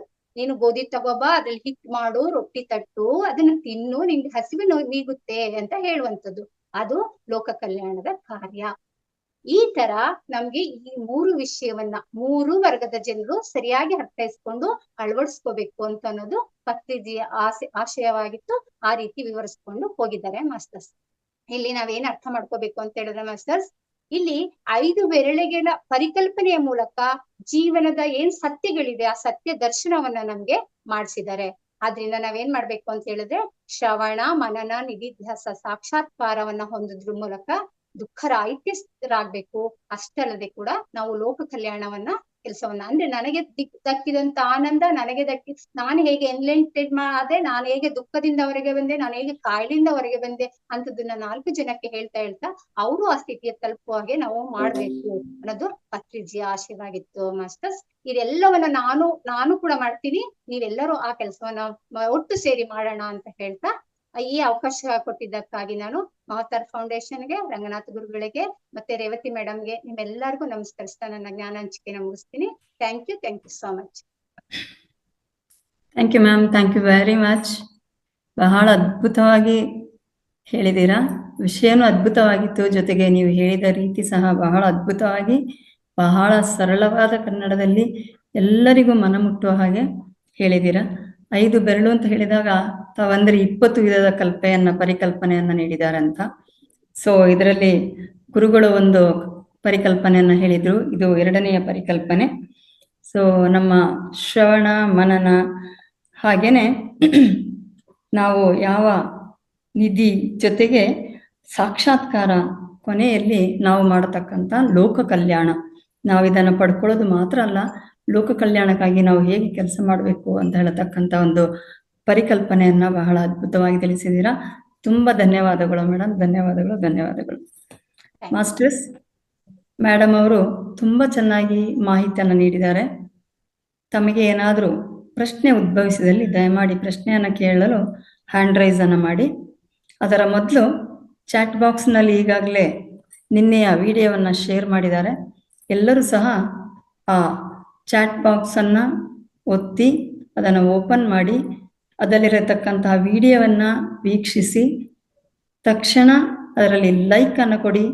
ಜೊತೆಗೆ ತಮ್ಮ ಒಂದು ಕಾಮೆಂಟ್ಸ್ ಹೇಗಿದೆ ಅಂತ ಹೇಳತಕ್ಕಂಥ ಕಾಮೆಂಟ್ಸ್ ಅನ್ನು ಕೊಟ್ಟು ಮೆಸೇಜ್ನಲ್ಲಿ ಎಸ್ ಅಂದ್ರೆ ನಾವು ನೋಡಿದ್ದೇವೆ ಅಂತ ಹೇಳತಕ್ಕಂಥ ಎಸ್ ಅಂತ ಹೇಳತಕ್ಕಂಥದನ್ನ ಮಾಡಿ. ದಯಮಾಡಿ ಇದನ್ನ ತಾವು ಮಾಡಿದ್ರಲ್ಲಿ ಇದನ್ನ ಬೇರೆಯವರು ವೀಕ್ಷಣೆಯನ್ನ ಮಾಡ್ತಾರೆ, ಇದರಲ್ಲಿ ಬೇರೆ ಏನು ಉದ್ದೇಶ ಅಲ್ಲ. ನಾವು ಈ ತರ ಲೈಕ್ ಮಾಡಿದಂತ ಜೊತೆಗೆ ಕಾಮೆಂಟ್ ಮಾಡಿದಂತ ಅಂಶಗಳನ್ನ ಬೇರೆಯವರು ನೋಡಿದಾಗ ಅವರು ಸಹ ಈ ಜ್ಞಾನವನ್ನ ಪಡ್ಕೊಳ್ತಾರೆ. ನಾವು ಪ್ರತಿನಿತ್ಯ ಪಡ್ಕೊಳ್ತಾ ಇರತಕ್ಕಂಥ ಜ್ಞಾನವನ್ನ ಕೇವಲ ಈ ವೇದಿಕೆಯಲ್ಲಿ ಇರುವವರು ಮಾತ್ರ ಅಲ್ಲ, ಉಳಿದವರು ಸಹ ಒಂದು ಅನುಭವವನ್ನ, ಈ ಒಂದು ಜ್ಞಾನವನ್ನ ಪಡ್ಕೊಳ್ಳಿ ಅಂತ ಹೇಳ್ತಕ್ಕಂತಹ ಒಂದು ಉದ್ದೇಶದಿಂದ ಈ ಚಾಟ್ ಬಾಕ್ಸ್ ನಲ್ಲಿ ಇದನ್ನ ಲಿಂಕ್ ಅನ್ನ ನೀಡಲಾಗ್ತಾ ಇದೆ. ದಯಮಾಡಿ ಎಲ್ಲರೂ ಸಹ ಇದನ್ನ ಲೈಕ್ ಮಾಡಿ, ಕಾಮೆಂಟ್ ಮಾಡಿ, ಎಸ್ ಅಂತ ಹೇಳಿ ಒಂದು ಮೆಸೇಜ್ ಅನ್ನ ಹಾಕಿ. Okay Yashodha madam, Subhadra madam ಅವರು ಹ್ಯಾಂಡ್ ರೈಸ್ ಮಾಡಿದ್ದಾರೆ, ಅವರಿಗೆ ಅನ್ಮ್ಯೂಟ್ ಮಾಡಿ.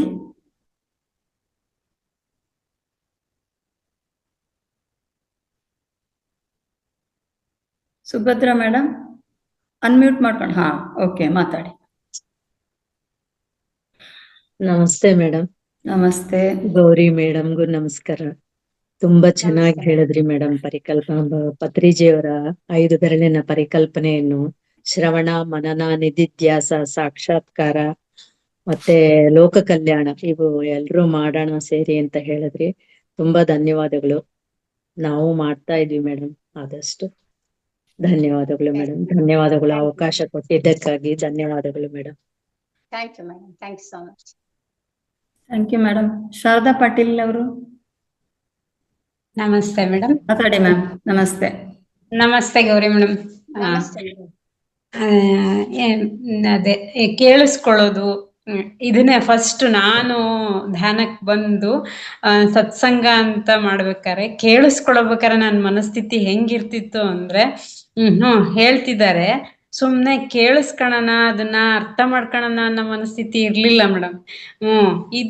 ಇದ್ರಲ್ಲಿ ಹೇಳ್ತಿರೋದ್ರಲ್ಲಿ ಇದು ನನಗ್ ಗೊತ್ತು, ಇದು ನನಗ್ ಗೊತ್ತು, ಏನ್ ಹೇಳ್ತಿದ್ದಾರೆ ಕೇಳಿಸ್ಕೋಬೇಕು ಅಂತಿಲ್ಲ, ಇದು ನನಗ್ ಗೊತ್ತು ಅಂತ ಮನ್ಸಲ್ಲಿ ಒಂದೇನೋ ಹುಡ್ತಾ ಇತ್ತು. ಸುಮಾರಷ್ಟು ದಿವಸ ಆದ್ರೂ ನನಗೆ ಏನು ಅರ್ಥ ಆಗ್ಲಿಲ್ಲ ಅಂದಾಗ ಒಂದು ಮೈಂಡ್ ಸೆಟ್ಗೆ ಬಂದೆ. ಇಲ್ಲ, ನಾನಿನ್ನ LKG ಸ್ಟೂಡೆಂಟ್, ಜಸ್ಟ್ ಹೇಳ್ತಿದ್ದಾರೆ, ಅದನ್ನ ಕೇಳಿಸ್ಕೋಬೇಕು, ಕಲಿಬೇಕು ಅನ್ನೋದು ಬಂತು. ಆಮೇಲೆ ಕಲ್ತಿದ್ದನ್ನ ಅಳವಡಿಸ್ಕೋಬೇಕು ಅನ್ನೋದು ಗೊತ್ತಾಯ್ತು. ಆ ನಂತರ ನಾನು ಕಲ್ತಿದ್ದನ್ನ ನಾನು ಇನ್ನೊಬ್ರಿಗೆ ಹೇಳ್ಬೇಕು, ಅವರು ಅದನ್ನ ಕಲ್ತು ಅವರು ಇನ್ನೊಬ್ರಿಗೆ ಹೇಳೋವಷ್ಟು ಇದನ್ನ ಮಾಡ್ಕೋಬೇಕು, ಆ ಸ್ಥಿತಿಗೆ ಬರ್ಬೇಕು ಅಂತ ಅನ್ನೋ ಮನಸ್ಥಿತಿ ಬಂತು ಮೇಡಮ್. ಯಾವಾಗ ನನ್ನೊಳಗೆ ನನಗ್ ಗೊತ್ತಿದೆ ಅನ್ನೋ ಮೈಂಡ್ ಸೆಟ್ ಅಲ್ಲೇ ಕೂತ್ಕೊಂಡ್ರೆ ನನಗೆ ಏನು ಅರ್ಥ ಆಗಲ್ಲ ಅನ್ನೋದು ಮಾತ್ರ ಅರ್ಥ ಆಗಿತ್ತು ಮೇಡಮ್. ತುಂಬಾ ಚೆನ್ನಾಗಿ ಇದನ್ನ ಪದೇ ಹೇಳ್ತಾ ಇರೋದ್ರಿಂದ ಎಲ್ಲ ಮತ್ತೆ ರಿಪೀಟ್ ಆಗುತ್ತೆ ಮೇಡಮ್. ಬೇಕು ಈ ತರ ಸತ್ಸಂಗ ಯಾವಾಗ್ಲೂ ಇದ್ರೆ ಆಧ್ಯಾತ್ಮದಲ್ಲಿ ಒಂದ್ ಇದಕ್ ಹೋಗಕ್ ಸಾಧ್ಯ ಐತಿ ಅಂತ ಹೇಳ್ತೀನಿ ಮೇಡಮ್, ಹೇಳಕ್ ಇಷ್ಟಪಡ್ತೀನಿ. Thank you madam. Thank you ma'am. Thank you. Thank you so much. Nagaratna ಮತ್ತೆ ಏನ್ ಮ್ಯಾಮ್. ಗೊತ್ತಾ, ನಾವ್ ಎಷ್ಟೊಂದ್ ಸರಿ ಏನ್ ಮಾಡ್ತೀವಿ ಅಂತ ಹೇಳಿದ್ರೆ, ನಾನು ಯಾವಾಗ್ಲೂ ಹೇಳ್ತೀನಿ, ಈಗ ನಾನು ಯಾರಿಗೆ ಧ್ಯಾನಕ್ಕೆ ಬನ್ನಿ ಅಂತ ಯಾರಿಗೆ ಹೇಳ್ತೀನಿ, ಅವರ ಹೈಯರ್ ಎಜುಕೇಶನ್ ಮಾಡಿರ್ತಾರೆ, ಒಳ್ಳೆ ಪೊಸಿಷನ್ ಇರ್ತಾರೆ, PhD ಮಾಡಿರ್ತಾರೆ. ಸಾಮಾನ್ಯವಾಗಿ ನನ್ನ ಕಾಂಟ್ಯಾಕ್ಟ್ ಗೆ ಬರೋರೆಲ್ಲ ಅವರಿಗೆ ನಾನು ಎಲ್ಲ ಹೇಳ್ತೀನಿ ಏನಂತ ಹೇಳಿದ್ರೆ, ನೀವ್ ಏನೇ ಆಗಿರಿ, ಇಲ್ಲಿ ಯಾವ್ದೇ ಹುದ್ದೆಲಿರಿ, ಎಷ್ಟೇ ಬುಕ್ ಬರ್ದಿರಿ, ಎಷ್ಟೇ ಎಜುಕೇಶನ್ ಹೈಯರ್ ಆಗಿರಿ, ನೀವು LKG ಮಕ್ಳ ತರ ಇಲ್ಲಿಗೆ ಬನ್ನಿ ಅಂತ ಹೇಳ್ತೀನಿ ಮೇಡಮ್. ನಾನು ಅದಕ್ಕೆ ನನ್ನ ಇದ್ರಲ್ಲೆಲ್ಲ ಕೂಡ ನಾನು ಡಾಕ್ಟರ್ ಅಂತೆಲ್ಲ ಏನು ಹಾಕೊಂಡಿಲ್ಲ. ಯಾಕೆಂತಂದ್ರೆ ನಾನು ಅಲ್ಲಿ ಏನ್ ಸಿಕ್ತಿಲ್ವೋ ಅಲ್ಲಿ ಅದಕ್ಕಿಂತ ಭಿನ್ನವಾದದನ್ನ ನಾನು ಇಲ್ಲಿ ತಗೊಳಕ್ಕೆ ಬಂದಿರೋದು, ಗಳಿಸ್ಕೊಳಕ್ಕೆ ಬಂದಿರೋದು. ನಾನು ನನ್ನನ್ನ ಸೊನ್ನೆಯಾಗಿ ತಕೊಂಡ್ ಬಂದು ಇಲ್ಲಿ ಇಟ್ಟಾಗ ಮಾತ್ರ ನಾನು ನನ್ನ ಕೌಂಟಿಂಗ್ ಜಾಸ್ತಿ ಮಾಡ್ತಾ ಹೋಗೋದು ಮೇಡಮ್. ಆ ತರನೇ ಆಗ್ಬೇಕು. ಸೊ ನೀವು ಆ ತರ ಮಾಡಿ ಆಗಿದ್ದೀರಾ ಮೇಡಮ್. ನಿಮ್ ಕೌಂಟಿಂಗ್ ಜಾಸ್ತಿ ಆಗುತ್ತೆ ಮೇಡಮ್, ಮಾಡಿ ಮೇಡಮ್. ನಾವು ಹಾಗೆ ಇರ್ಬೇಕು ಕೂಡ, ಸೊನ್ನೆ ಆಗಿ ಬರ್ಬೇಕು ಇಲ್ಲಿ ನಾವು. ಆಮೇಲೆ ನಾವು ಕೌಂಟಿಂಗ್ ಜಾಸ್ತಿ ಮಾಡ್ತಾ ಹೋಗ್ಬೇಕು, ಜ್ಞಾನವನ್ನ ಪಡ್ಕೊಳ್ತಾ. ಎಸ್ ಮೇಡಮ್, ಆ ಸ್ಥಿತಿಲಿ ಇದ್ದಿದ್ದಕ್ಕೆ ಆ ಹಂತಕ್ಕೆ ಬಂದಿದ್ರಿಂದ ಸ್ವಲ್ಪ ಅರ್ಥ ಆಗ್ತಿದೆ madam. Thank you madam. Thank you so much. Nagaratna ma'am. ನಮಸ್ತೆ ಮೇಡಮ್. ನಮಸ್ತೆ ಗೌರಿ ಮೇಡಮ್ ಅವ್ರು, ತುಂಬಾ ಧನ್ಯವಾದಗಳು. ಏನು ಅಂತ ಪತ್ರಿಜಿ ಅವರು ಹಾಕೊಟ್ಟು ಮಾರ್ಗದಲ್ಲಿ ನಡೆಯೋದು, ಜೊತೆಗೆ ನಮ್ಗೆ ಗೌತಮ ಬುದ್ಧರು ಅವ್ರ ಜ್ಞಾನೋದಯ ಆಗಿದ್ದ ವಿಷಯ, ಮತ್ತೆ ಅವರು ಇನ್ನೊಬ್ರು ತಾಯಿಗೆ ಜ್ಞಾನೋದಯ ಮಾಡಿಸಿದ್ರು. ಇವೆರಡು ವಿಷಯಗಳು ನಮ್ಗೆ ಚೆನ್ನಾಗಿ ಮನನ ಆಯ್ತು. ಅವರು ಯಾವ ತರ ಜ್ಞಾನೋದಯ ತಗೊಂಡ್ರು ಅಂತ. ಜೊತೆಗೆ ಕೊನೆಯಲ್ಲಿ ಒಂದು ಮಾತು ಹೇಳಿದ್ರಲ್ಲ, ಈಗ ಮೇಡಮ್ಗೆ ಗೊತ್ತಾಗ ನಾವು ಸೊನ್ನೆಯಾಗಿ ಬರ್ಬೇಕು ಅಂತ. ಹೌದು, ನಾವು ಸೊನ್ನೆಯಾಗಿದ್ರೆ ಹಿಂದ್ಗಡೆ ನಾವು ಅಕ್ಷರಗಳನ್ನ ಒಂದು ಸಂಖ್ಯೆಗಳನ್ನ ಸೇರಿಸ್ಕೋಬೋದು. ಸಂಖ್ಯೆ ಸೇರಿಸ್ಕೊಂಡಾಗ 1 ಸೇರಿಸಿದ್ರೆ 10 ಆಗುತ್ತೆ, 2 ಸೇರಿಸಿದ್ರೆ 20, 3 ಸೇರಿಸಿದ್ರೆ ಹಿಂದ್ಗಡೆ ಸೇರಿಸ್ಕೊಂಡು ಹೋಗ್ತಾ ಇರ್ಬೋದು. ಮೊದಲು 0 ಆದಮೇಲೆ ಅದ್ರ ಹಿಂದ್ಗಡೆ ನಾವು ಅಕ್ಷರಗಳನ್ನ ಸೇರಿಸ್ಕೊಂಡು ಹೋಗ್ತಾರೋ ಆ ರೀತಿಯಾಗಿ ಬರಬೇಕು. ನಾವು ಕ್ರಮೇಣ ನಾವು ದಿನ ನಾವು ಕಲಿಯೋದು ತುಂಬ ಇದೆ ಮೇಡಮ್.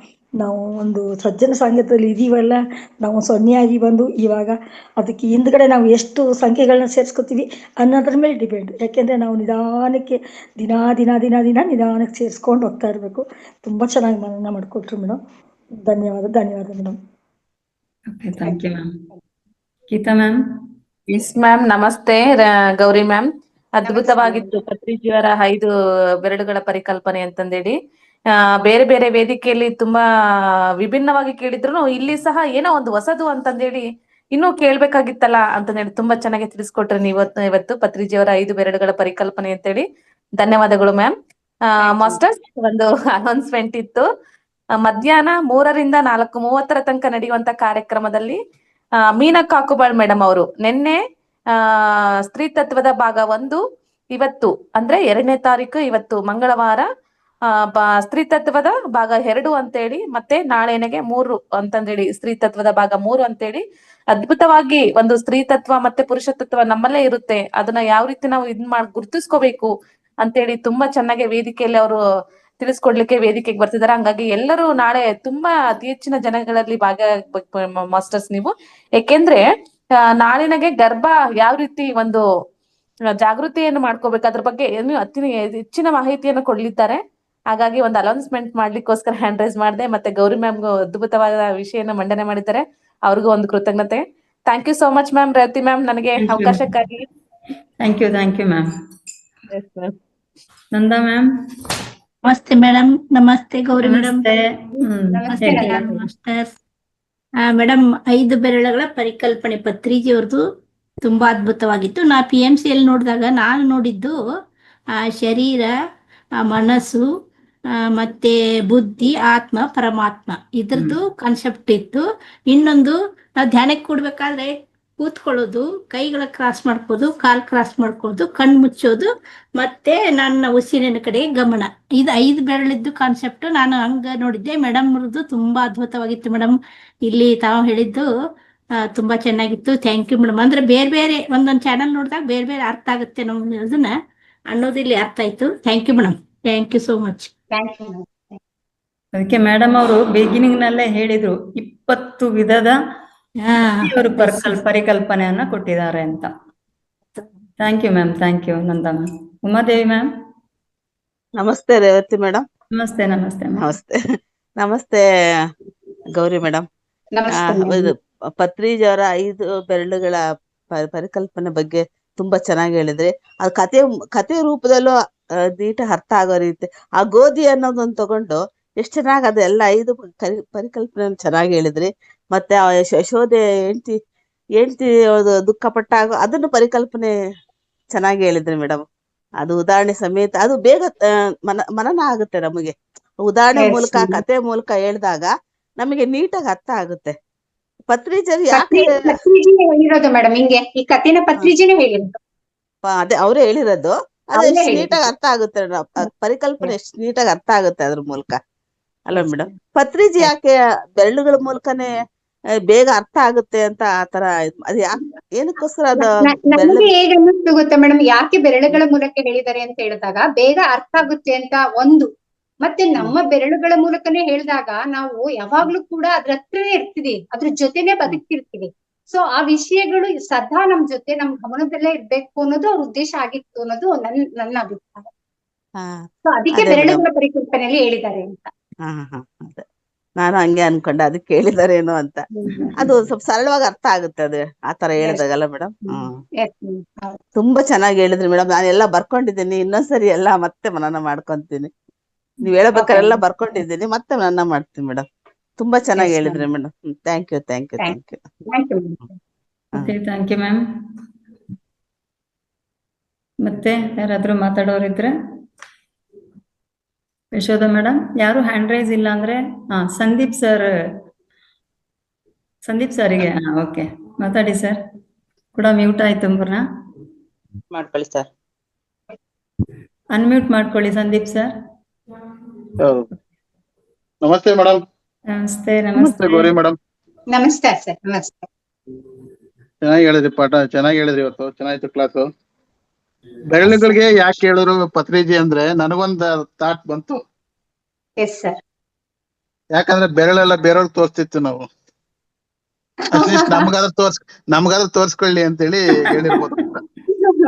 Correct sir. ಹೌದು. ನಿನ್ ಕಡೆ ನೋಡು ಅಂತ, ನಿನ್ನೊಳಗೆ ಎಲ್ಲ ಇದೆ ನೋಡು ಅಂತ ಹೇಳಿರೋದು ಸರ್. ಇದನ್ನ ಆಲ್ರೆಡಿ ಒಂದ್ಸರಿ ಕೇಳಿದೆ, ವಿಡಿಯೋ ಕೇಳಿದೆ ತೆಲುಗಲ್ಲಿ. ಅದಕ್ಕೆ ಅಟ್ಲೀಸ್ಟ್ ಇವ್ರು ಮೇಡಮ್ ಅವ್ರು ಕೇಳಿದ್ರಲ್ಲ ಬೆರಳೆ ಯಾಕೆ ತೋರ್ಸಲ್ಲ ಅಂದ್ರೆ, ಬೆರಳು ಬೇರೆಯವ್ರಿಗೆ ತೋರಿಸ್ತಿತ್ತು ನಾವ್ ಯಾವಾಗ್ಲೂ, ಬೇರೆಯವ್ರ ಮೇಲೆ ತೋರಿಸ್ತಿರ್ತೀವಿ. ಅದಕ್ಕೆ ಒಳಗಾದ್ರೂ ಬೆರಳು ನಮ್ ಒಳಗಾದ್ರೂ ತಿರ್ಸ್ಕೊಳಪ್ಪ ಅನ್ನೋದಕ್ಕಾದ್ರೆ ಹೇಳಿರ್ಬೇಕು. ಕರೆಕ್ಟ್. ಅದೇ ಬೇರೆಯವರಿಗೆ ಒಂದು ತೋರು ಬೆರಳನ್ನ ತೋರಿಸಿದ್ರೆ ಬಾಕಿ 4 ಬೆರಳು ನಮಗೆ ಇರ್ತದಲ್ಲ, ನಮ್ ಸೈಡಿಗೆನೆ. ಹೌದೌದು ಮೇಡಮ್. ಇಲ್ಲಿ 5 ಬೆರಳು ನಮ್ಮ ಸೈಡಿಗೆ ಇಟ್ಕೊಳ್ಳಿ ಅಂತ. ಹೌದೌದು madam. Thank you sir, thank you. ಚೆನ್ನಾಗಿ ಹೇಳಿದ್ರಿ. Thank you madam. Okay, Lakshmidevi ma'am hand raise ಮಾಡಿದ್ದಾರೆ. ನಮಸ್ತೆ ಮೇಡಮ್, ಚೆನ್ನಾಗಿತ್ತು. ಬೆರಳು ಅಂದ್ರೆ ದೇವ್ರು ಆಶೀರ್ವಾದ ಮಾಡ್ಬೇಕಾದ್ರು ಹಸ್ತ ತೋರಿಸ್ತಾ ಇರ್ತಾರೆ, ಬೆರಳು ತೋರಿಸ್ತಾ ಇರ್ತಾರೆ. ಮೇಡಮ್ ಆಯ್ತು. ಈ ಮಗುನು ಕೂಡ ಬೆರಳು ಚಿಪ್ಪುತ್ತೆ ಫಸ್ಟ್, ಮೇಲ್ ಚಿಪ್ಪಲ್ಲ ನೋಡಿ, ಬೆರಳಿಂದ ಎಲ್ಲ ಇದೆ. ಅದಕ್ಕೆ ಆಹಾರ ಅದೇನೆ, ಮಗು ಬೆರಳು ಚಿಪ್ತಾ ಇರ್ತದೆ. ಚೆನ್ನಾಗಿರುತ್ತೆ ಬೆರಳಿನ ಕಲ್ಪನೆಗಳು. ನಮಸ್ತೆ. Okay, thank you ma'am, thank you. ನಮಸ್ತೆ. ಯಶೋಧ ಮ್ಯಾಮ್. Yes madam. ಧನ್ಯವಾದ ಹೇಳಿ.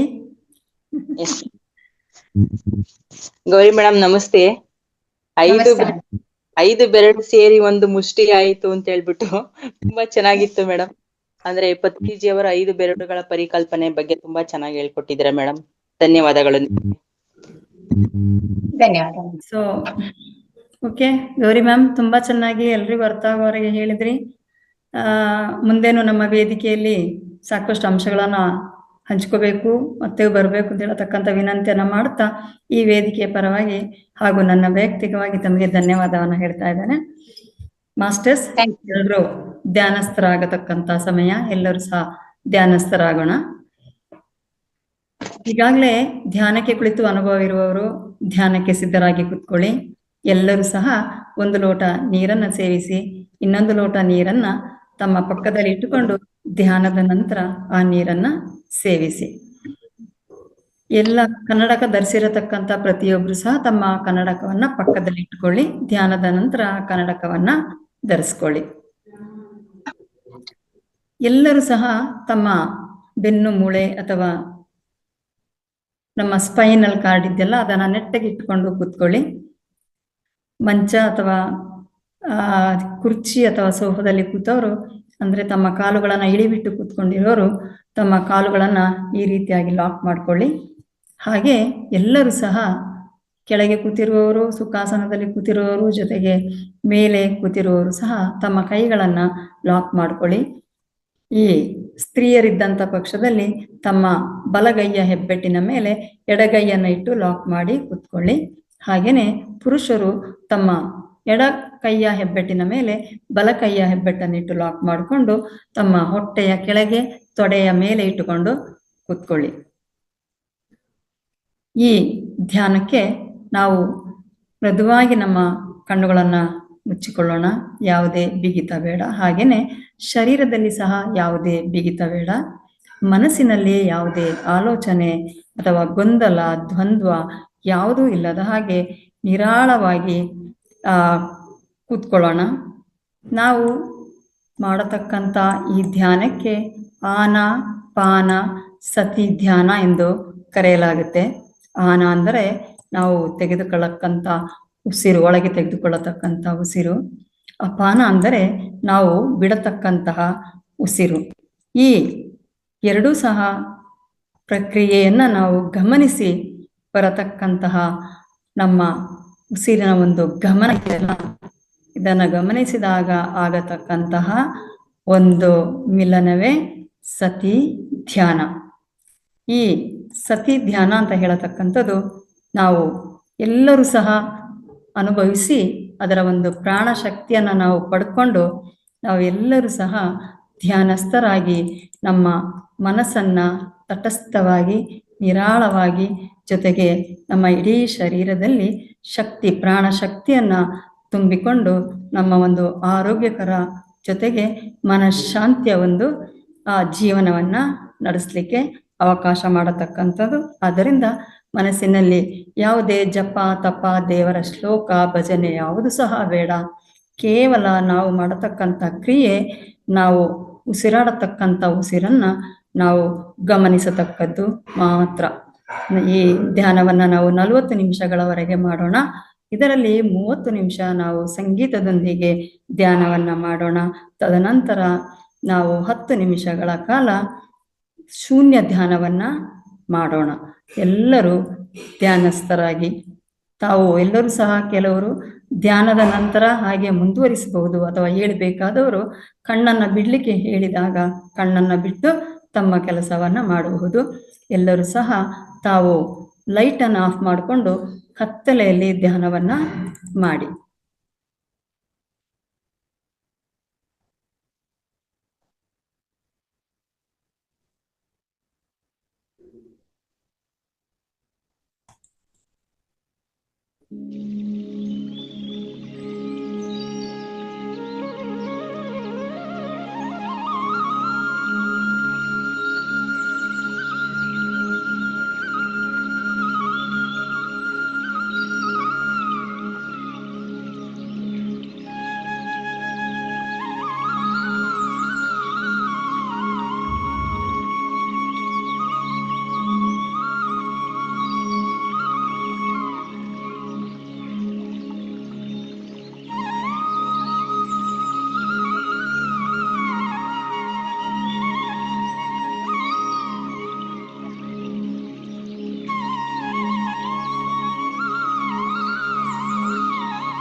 ಮಾಸ್ಟರ್ಸ್, ಇನ್ನು 10 ನಿಮಿಷಗಳ ಕಾಲ ಶೂನ್ಯ ಧ್ಯಾನವನ್ನ ಮಾಡೋಣ.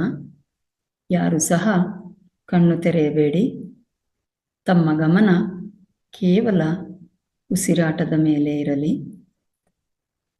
ಯಾವುದೇ ಆಲೋಚನೆ ಬೇಡ. ಆಲೋಚನೆ ಬರುವುದು ಸಹಜ. ಆಲೋಚನೆ ಬಂದಲ್ಲಿ ಒಂದು ಧನ್ಯವಾದವನ್ನ ಹೇಳಿ ಅದನ್ನು ಪಕ್ಕಕ್ಕೆ ಸರಿಸಿ ತಾವು ಕೇವಲ ತಮ್ಮ ಉಸಿರನ್ನೇ ಗಮನಿಸಿ. ತಟಸ್ಥ ಮನಸ್ಸಿನಿಂದ ಯಾವುದೇ ಚಿಂತೆ ಇಲ್ಲದೆ, ಯಾವುದೇ ಒತ್ತಡ ಇಲ್ಲದೆ ಶೂನ್ಯ ಧ್ಯಾನವನ್ನ ಮಾಡೋಣ. ಮುಂದಿನ ಸೂಚನೆಯವರೆಗೆ ಯಾರು ಸಹ ಕಣ್ಣು ತೆರೆಯಬೇಡಿ.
ಮಾಸ್ಟರ್ಸ್, ಇನ್ನು ಕೇವಲ 3 ನಿಮಿಷಗಳ ಶೂನ್ಯ ಧ್ಯಾನ. ಯಾರು ಸಹ ಕಣ್ಣು ತೆರೆಯಬೇಡಿ.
ಮಾಸ್ಟರ್ಸ್, ಇನ್ನು ಕೇವಲ 30 ಸೆಕೆಂಡ್ಗಳ ಧ್ಯಾನ.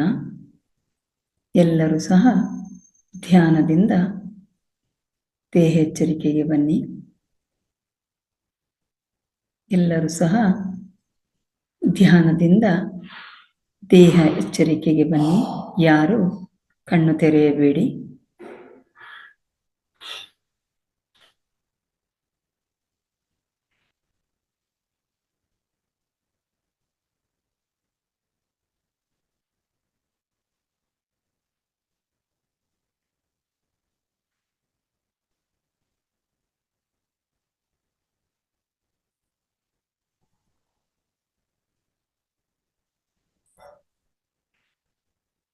ಕೇವಲ 5 ಸೆಕೆಂಡುಗಳ ಧ್ಯಾನ. 1, 2, 3, 4, 5. ಎಲ್ಲರೂ ಸಹ ತಮ್ಮ 2 ಕೈಗಳನ್ನು ಬಿಡಿಸಿಕೊಂಡು ತಮ್ಮ 2 ಕಣ್ಣುಗಳ ಮೇಲೆ 5 ಸೆಕೆಂಡುಗಳ ಕಾಲ ಇಟ್ಟುಕೊಳ್ಳಿ.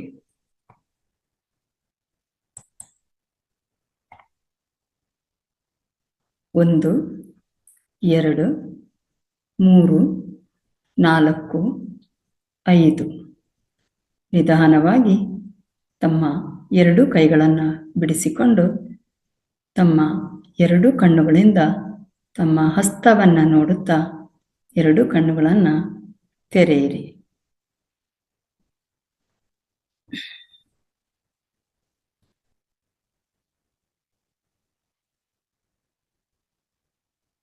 ಮಾಸ್ಟರ್ಸ್, ಅದ್ಭುತವಾದ ಧ್ಯಾನವನ್ನು ಮಾಡಿದ ತಮಗೆಲ್ಲರಿಗೂ ಸಹ ಕೃತಜ್ಞತೆಗಳು.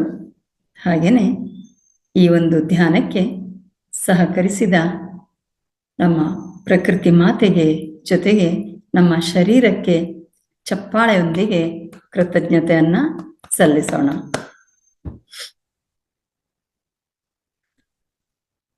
ರಘುನಾಥ್ ಸರ್, ಹಾ ಮೇಡಮ್. ಎಲ್ರಿಗೂ ಧನ್ಯವಾದ ಹೇಳ್ತೀರಾ? ಹಾ ಮೇಡಮ್, ಹೇಳ್ತೀನಿ.